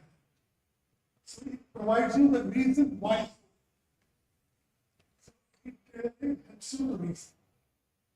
In fact, what Ariji is saying is, when you do reflection, the intellect strengthens is because reflection, the definition is, remember what was the definition of reflection? A conscious, intellectual process. Your intellectual process where you are reinforcing or revisiting the ideas. So, reflection is an actually intellectual exercise.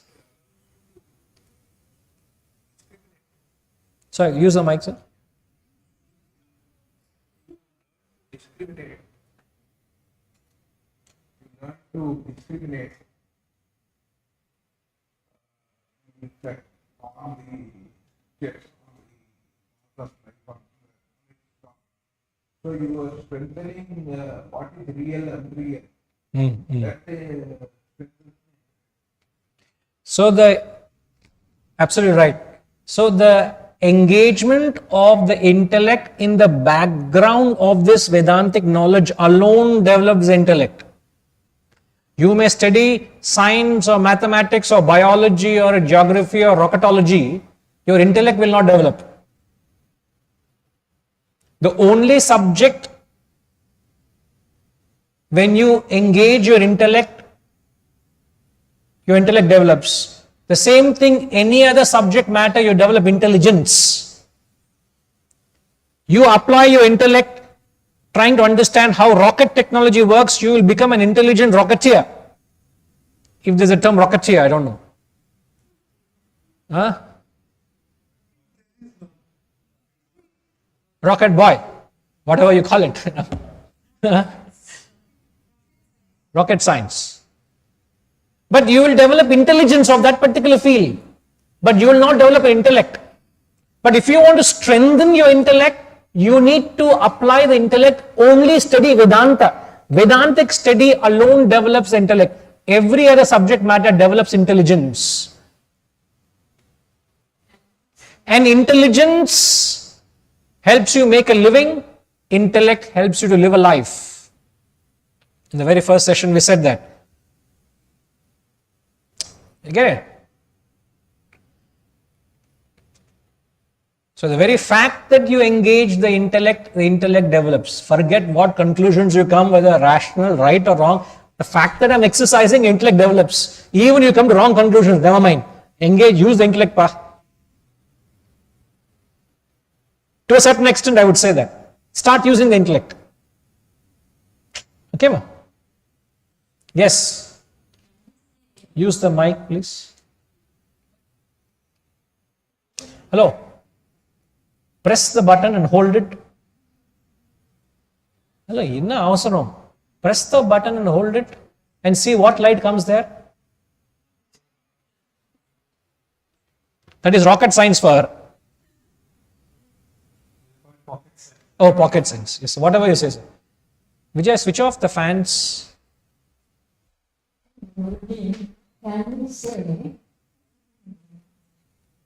such supports the intellect to support the growth of the intellect, can we say? Reflection. Support the intellect, can we say? Yes, reflection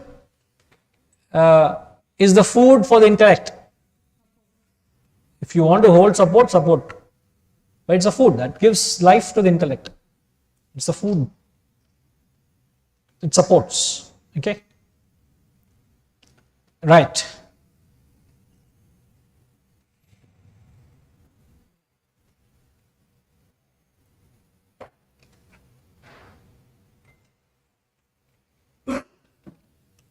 As I was saying earlier, we cannot solve our deep problems with the same thinking that has brought about these problems. Einstein said that. Einstein said that we cannot solve our deep problems with the same thinking that has brought about these problems.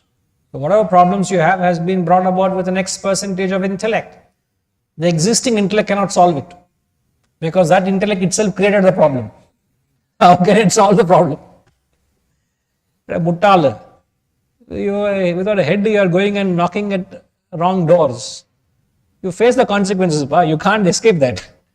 It can't help you. You don't have the wisdom. You need to rise in stature or surrender to a higher intellect to help you resolve your problems.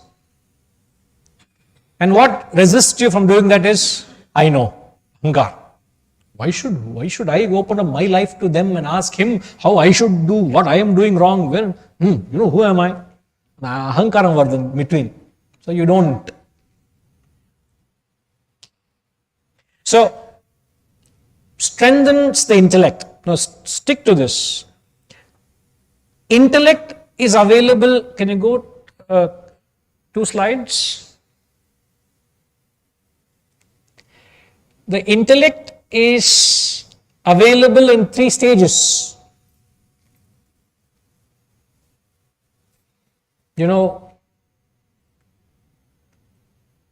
the availability of the intellect is in 3 stages. The 3 stages are, many a time the intellect is available after the action. Shouldn't have done that. I shouldn't have eaten that extra gulab jamun. Late realization. They call what they call Petromax, huh? Tube light.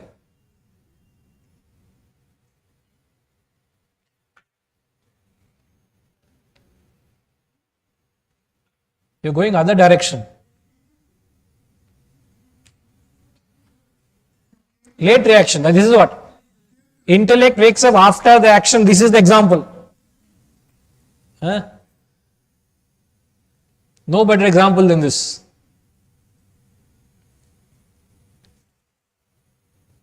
So, the last stage is intellect wakes up after the action. Better than that is intellect wakes up while the action is being performed. Oops, I am committing the same error what I have done earlier. Let me not do it again. So that intellect, just some ray of intellect comes and says, watch out, let me not get into the same beaten path. Beaten path is do the same thing.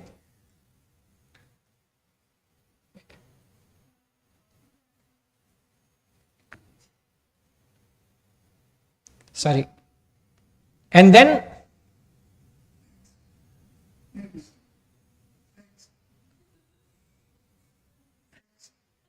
all of them in the all of them on YouTube, you're thinking, what is this Guruji doing? You people are seeing the slides soon, but we are seeing, I think, 10-15 seconds delay or 20 half a minute delay. That's the reason we all are excited to see the correct slide. So the availability of the intellect is after the action, while performing the action, or before the action. The ideal stage is the intellect is there before. What am I doing? Whom am I meeting? What to talk, what not to, how to behave myself. So you have the exact right ability to assess, right contact, no problem. So this is the direct benefit of the intellect or wisdom or reflection, is the intellect becomes from after to while to before. Okay.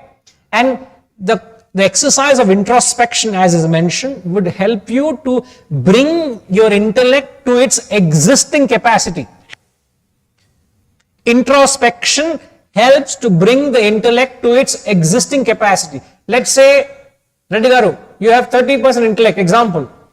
And since you have not been using your optimum existing intellect, you're only operating at 10%. Ankondi. 10% operate chestunaru. 20%, where is it? Dormant. So introspection is an exercise which is done at the end of the day. Everything else, svadhyaya, is done in the early morning. Introspection is done for 5 minutes at the end of the day. So when you do this introspection at the end of the day for 5 minutes, it wakes up the existing intellect from 10 to 30, because that's your intellect. For some reason you kept it in this cold storage. You take it out of the cold storage, it will become optimal. But introspection can't improve from 30 to 35, 40, etc. The reflection will improve. Reflection will strengthen the intellect. Introspection will only wake up the existing intellect. Go back. It brings back whatever your capacity, it brings that. Not more than that. Okay.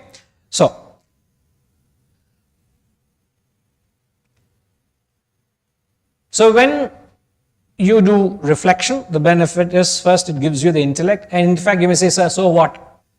A human without an intellect is like a car without a steering.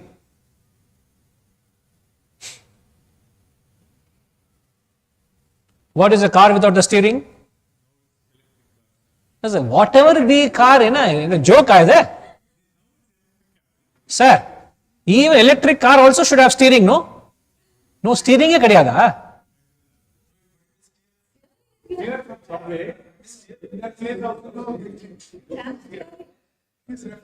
Autopilot, autonomous, but still steering irkilla. Human autopilot, some system is operating it, no? Some wise fellow out there has set some systems in place, and so it will follow the systems blindly. I don't know whether they have accommodated Indian roads of buffalo sitting in center of the road. It becomes a chaurasta. Kada? If a cattle is sitting, it becomes chaurasta, everybody is going around it. Huh? Yeah, that is it. So that's too much to expect, sir. என்ன expect வேலை செய்யவே ஜாஸ்தி.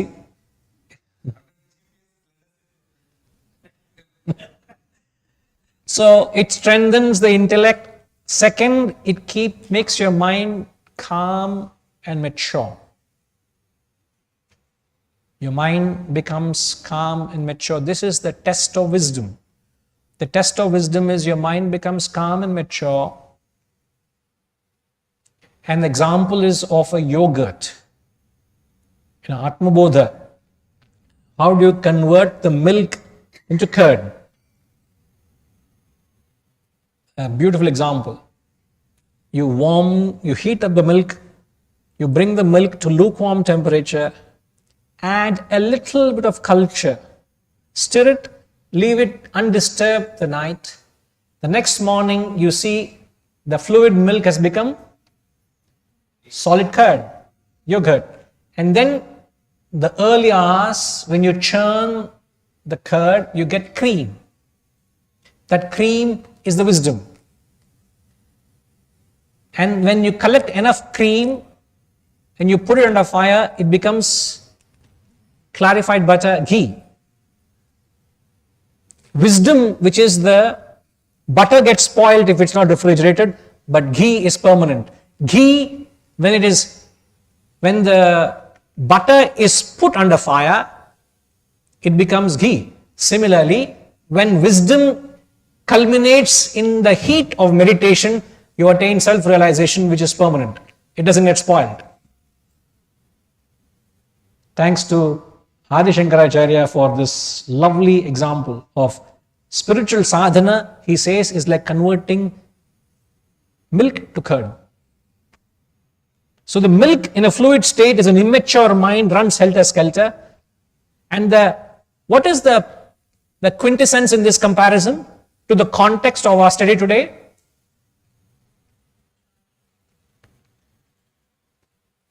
Mom, you lost your chances of us answering. Only one chance. Okay, Anant will have one chance. What is the quintessence in the example to the study today? Sorry? Culture. How much?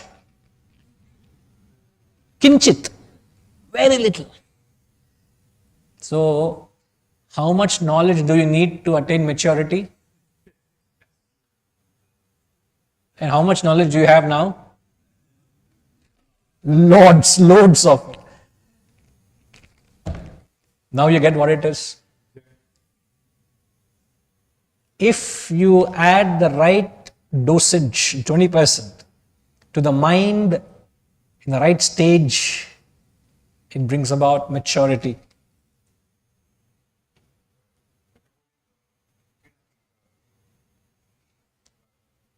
Ganga Jalalava Kanika Pita Sakradapiyena Murari Samarcha Tasyaya Menana Charcha. ஒரு நாள் புரியாது, not sufficient for this. I have some more points to make. So, one is your mind becomes mature and calm. Second is the test of wisdom is you lose the charm for the lower temptations. The lower temptations of the world have no charm for you. You can give the most expensive watch or the most exotic holiday or something valuable. You have no value for it. No charm. Exactly like what Hanuman did when he visited Lanka. What did he do? He scorched Lanka. He didn't burn it. There's a difference between scorching and burning it down. So Hanumanji scorched Lanka. And when you scorch something, example, when you roast a seed or burn the seed, there's a difference. When you roast a seed with little heat, it loses its capacity to germinate. But you're not burning it, you're not destroying it, you're just scorching it. Little heat is enough. So just like the seed loses its capacity to germinate, the sense objects lose their charm for you because you are mature. You say pass, pass, not interested. Thank you very much. No thank you. You know what it is, but you say no thank you. That kind of a grand stance you reach. Thirdly, it destroys your ignorance in the form of ego. First expression of knowledge is arrogance. The first expression of wisdom is humility. The Sanskrit word for, they say, Vidya Vinaya Sampanne Brahmane Gavihastani. So a quality of a Brahmana is one who is endowed with Vidya and Vinaya. So both are often go hand in hand. The same in fact. Knowledge and humility. It comes automatically. So the ignorance goes off, and then I'm saying it's not in order. The fourth point is you gain this jnana chakshu, the eye of wisdom. You start seeing things clearly. It's like I take off my specs, I can see but little blurred. The moment I put on this, there's a clarity of vision. In that sense, Lord Shiva has the jnana chakshu, the eye of wisdom. So you start having that foresight of the vision. You look at life from a totally different perspective, but others can't see it. You gain that clarity of thought. So you can call it intuitive perception, to have something acute perception you have. So you develop the jnana chakshu and you carry on the same swadhyaya. Vasantama, you will get moksha. Self-realization. Fifth point. No, you please, I bless you, you also bless me, no? Yeah, see, he didn't even say tatastu also, what very bad. This is the, people like this, you have to be very careful. That's why I don't go very close to Vasantama at all. What is the point? Enough Ananta, what's the point I said? They put you at a pedestal where you are not. You have to be very careful. They're testing me. In the மாதிரி சொல்லிட்டு நீங்க ஏமா you gain self-realization. So these are some of the brief outlines of what are the benefits. The list goes on, as I tell you. It's an exhaustive subject matter, but at least you have a broad perspective as to what are the consequences of not reflecting vis-a-vis the benefits of reflection. You may not understand the benefits, but at least you must be a little God-fearing and start reflecting for the sake of consequences of not reflecting. You will understand the consequences of not reflecting. I don't know whether you'll understand the benefits of reflecting. It's like you may not know the benefits of prayer, but you understand the consequences of not praying. So God-fearing people go to temple. If I don't do this, I don't know what Papam I'm doing, let me go and do this. At least for God-fearing, you start doing reflection, sir.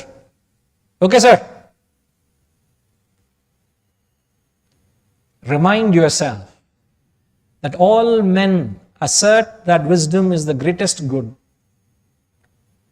Remind yourself that all men assert that wisdom is the greatest good, but there are few who strenuously endure to obtain this greatest good. So are you one amongst them who just merely admires and appreciates that wisdom is of great good?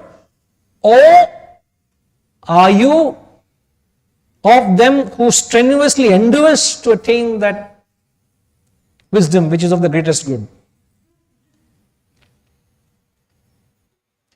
Said by the great Greek philosopher Pythagoras. So So what all I had to read, sir, I had to rack my head, sir. Thanks to Setuji for saying we must do the workshop on reflection. I had to sit and reflect. I had to sit and reflect thanks to Appa. Appa sollana na reflect panna maate idella. So I had to dig and search and got these gems. Remind yourself that all men assert that wisdom is the greatest good, but there are few who strenuously endure to obtain this greatest good.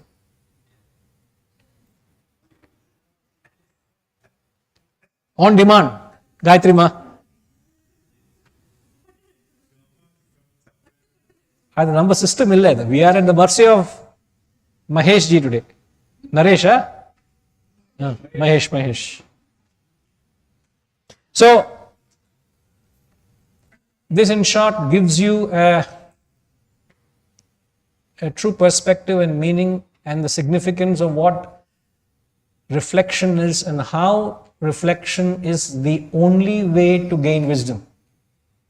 Sorry, my dear friends, there is no other way, but you got to put in your effort at the most sanctified space, the sanctified time.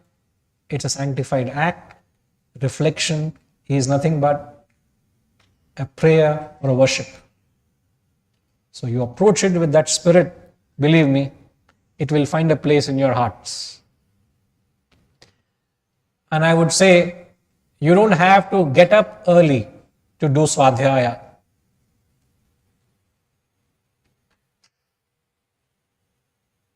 You only have to sleep early. If you sleep early, you would automatically get up early. So don't put in the effort to get up, but please put in little effort to sleep. Harishi, don't look at me like that. Please try to sleep little early. The rest, nature will take its course.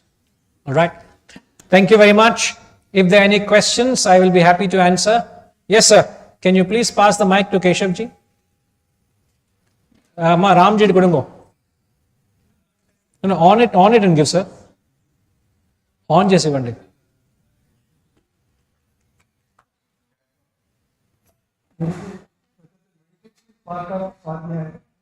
Sir, Swadhyaya would lead you into meditative state, because Swadhyaya is a very high introverted activity, and when you continue the introverted activity, it culminates into a intensified Swadhyaya is the beginning of meditation.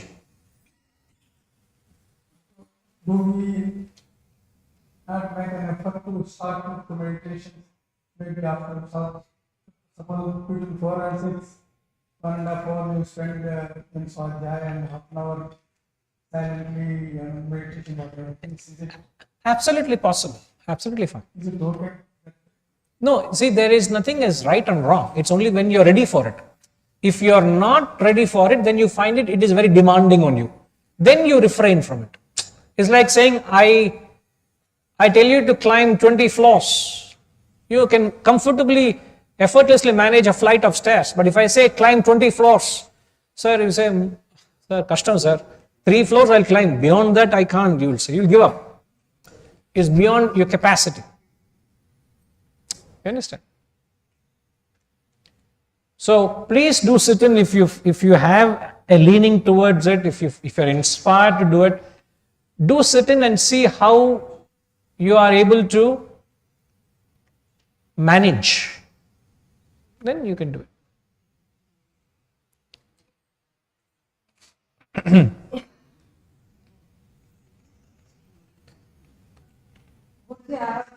Yes, ma.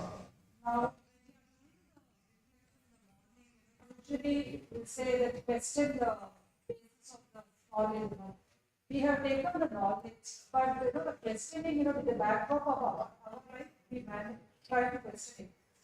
But at a point of what is the question? For example, if I gave detachment, we know that knowledge we know, and we try to practice also. But after questioning how does it happen is something where I sometimes feel difficult. Is it that how, why only, or what is that further questioning is itself is a question mark.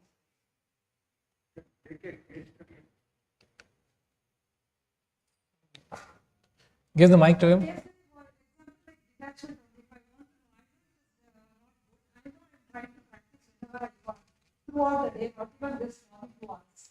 But further questioning what the scriptures have told, what is the question? It's something I'm taking detachment, like that every word. Worry also you take. We know when we are worrying and sentence, try to do swagalya and try to question it also. We know and we try to calm the mind, do some prayer, something we do it. But question the knowledge is something which I am really find it very difficult actually. Morning, if you ask me to sit and concentrate on something, pray and do everything, I'm able to do it. But questioning is something very difficult. Yes, I don't know what to question. Because the other thing also, I don't say it's a blind faith, complete Shraddha, I have faith that that is the correct way. That's why I follow it. I don't even question whether this way or that way. I'm totally convinced. So I walk the path. See, but you should be aware of areas where you are not able to live by it. Take example, detachment. There could be 60-70% you are practicing detachment. But there could be areas where you're not able to practice. Are you conscious of the areas where you're not able to practice? Where did that consciousness come from? Where did that awareness came from? From the knowledge, from the study, from the association, from the satsang. So if you are able to break down, as we said, break it to bit sizes, or keep examining those areas of your life from different perspectives. See, one of the qualities of a spiritual man is you become very upright, he says. Am I being upright? Dexterity, become dexterous. Am I dexterous? Self-control, am I practicing self-control? Forgiving, am I forgiving?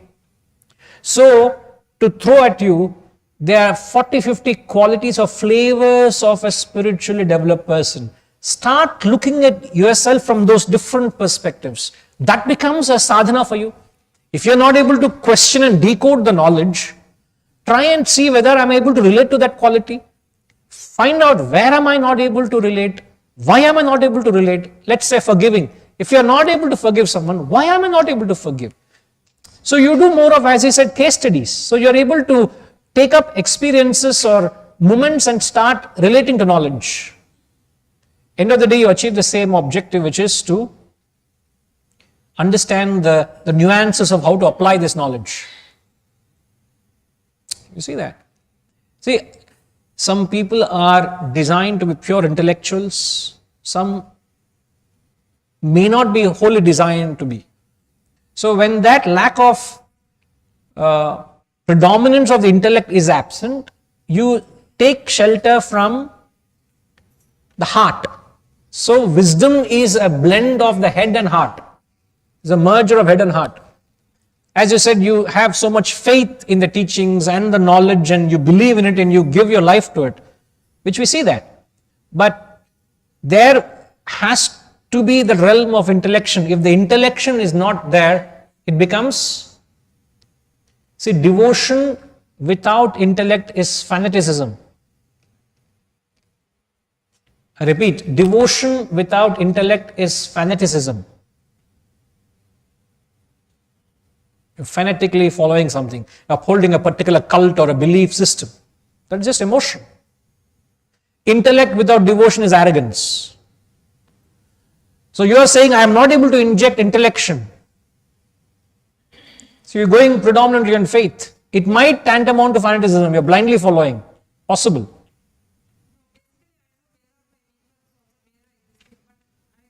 live that life is what they are. For example, I can only take an example. I want to cut from all the relationship and leave a separate sattvic life sort of thing. I cannot break it. You say why? I don't know. I am not able to. That is the bondage I have so much. So how to break it? Now, first and foremost, where did you get the thought that you should break a relationship?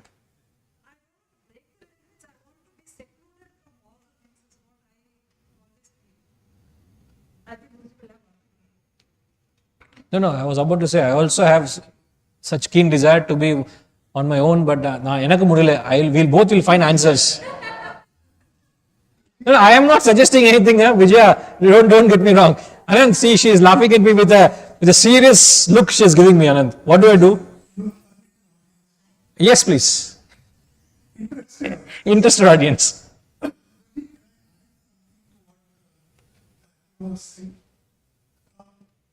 Just taking from the, I'm just trying to amplify the way a simple mind like mine is, without the deep knowledge. Now, the taking from your third point of dividing it, breaking it down into bite sizes. Firstly, I have to change bit to byte, because byte is the basic building block.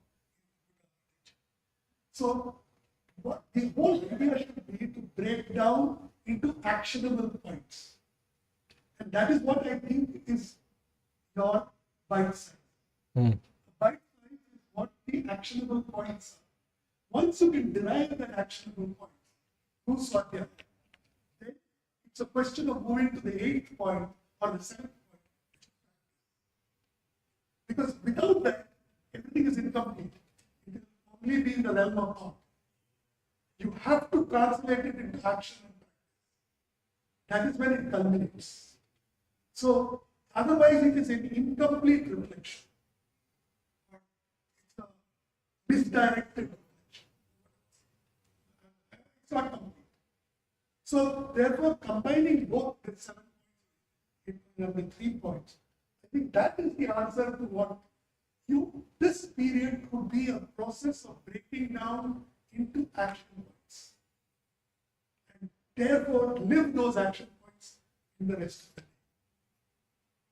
No, but she very uprightly saying that I am not able to do so. So, the reason you are not able to do so is there is a threshold you have reached. In order to do that, to raise the bar, you need to lead you up to the far higher. So, you need to surrender, or you need to have faith in that experience as well, which you seem to have a question mark there. So that the very journey itself will give you that faith, a conviction to pursue further. But I think surrender plays a big role there. Because sometimes you need a coach or a guru to bring out that hidden potential in you. Even in sport, a coach knows that you have the capacity, so pushes a little more. Because then you come to a stagnation point. And he pushes you that more, you may not understand. In fact, at times you may even misunderstand. But then the guru or the coach has the capacity to draw out that hidden potential in you. So that might help. Okay?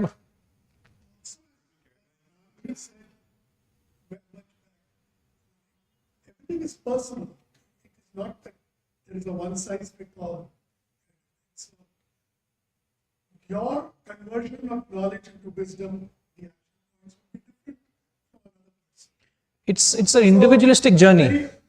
Being an individual, sometimes our own understanding is flawed because we use a one size fits all kind of understanding of the whole scripture. It's not that. I'll give you one example, which is very popular. I keep hearing this. That a lot of people say that anything to do with relationships, or for that matter, family requirements, whatever, all this is what is that word?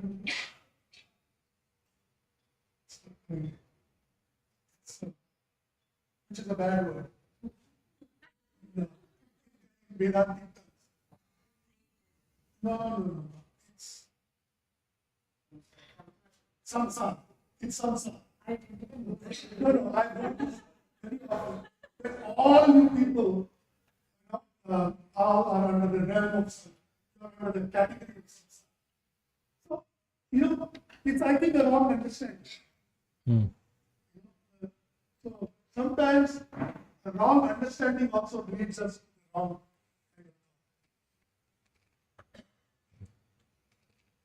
Yes, Subhashi. Yeah, just that can say that action is to analyze our day-to-day actions to improve karma. Renounce, practice renunciation, and generally ego and somebody yourself. Could you come again slowly, please? Can you say that analyze our day-to-day actions to improve our karma? So, introspection is to go through day-to-day analysis of your actions. Reflection is to study the scriptures, is to study the knowledge, to understand its relevance, how it can transform your life and your actions. But you're not studying your day-to-day actions. That means analyzing. You don't analyze your day-to-day actions. You study the teachings. It reflects in the transformation of your life. Your life gets transformed, your actions become better, you become a better individual, but you're not analyzing your actions, you're studying the scriptures. Okay? And the rest, everything follows. Kanchi.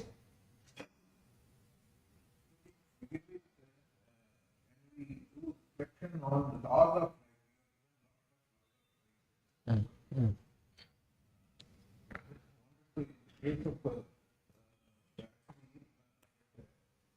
of one basic point you said is gets what they deserve, not what they deserve. So the method of questioning is simple way. Did I get what all I desired in my life?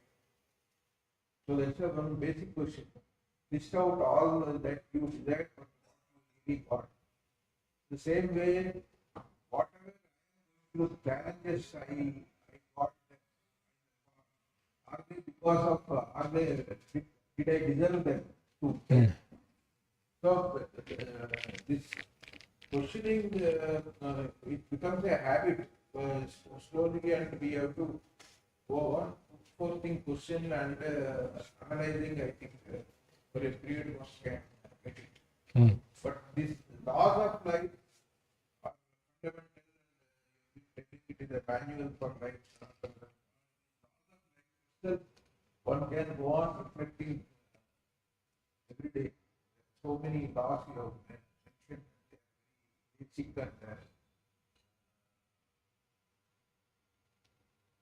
and Yes, studying the various laws of life is another point of study, but there's so much literature we have to study and absorb that can also become, as Harishi said, action points to see where exactly you are. But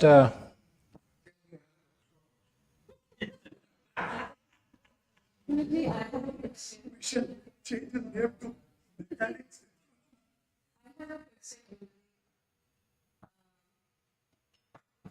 Like there are some of your students who even like 80 years, she said, even in a cold place like Delhi, she's been getting up at 4 o'clock and doing her like even some of us, they are getting up at 3:30 also. Due to physical constraints, for any reason, we start a Swadhyaya at 5 o'clock and maintain for 1.5. Will it still be construed as studying within the Brahma? yes, Time we get up the 1.5, is that okay? yes, but nothing beyond 6:30.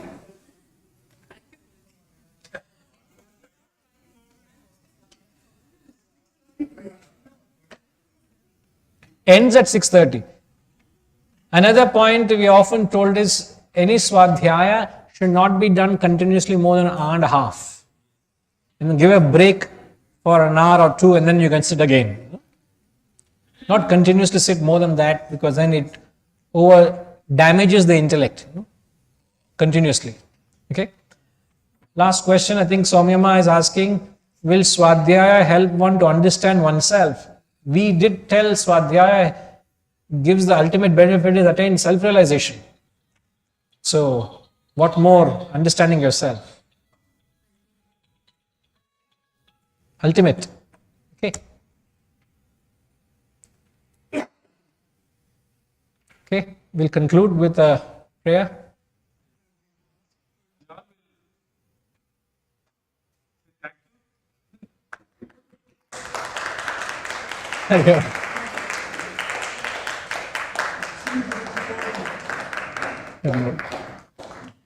Hari Om. Om Purnamada Purnamidam Purnat Purnamudachyate Purnasya Purnamadaya Purnamevavashishyate.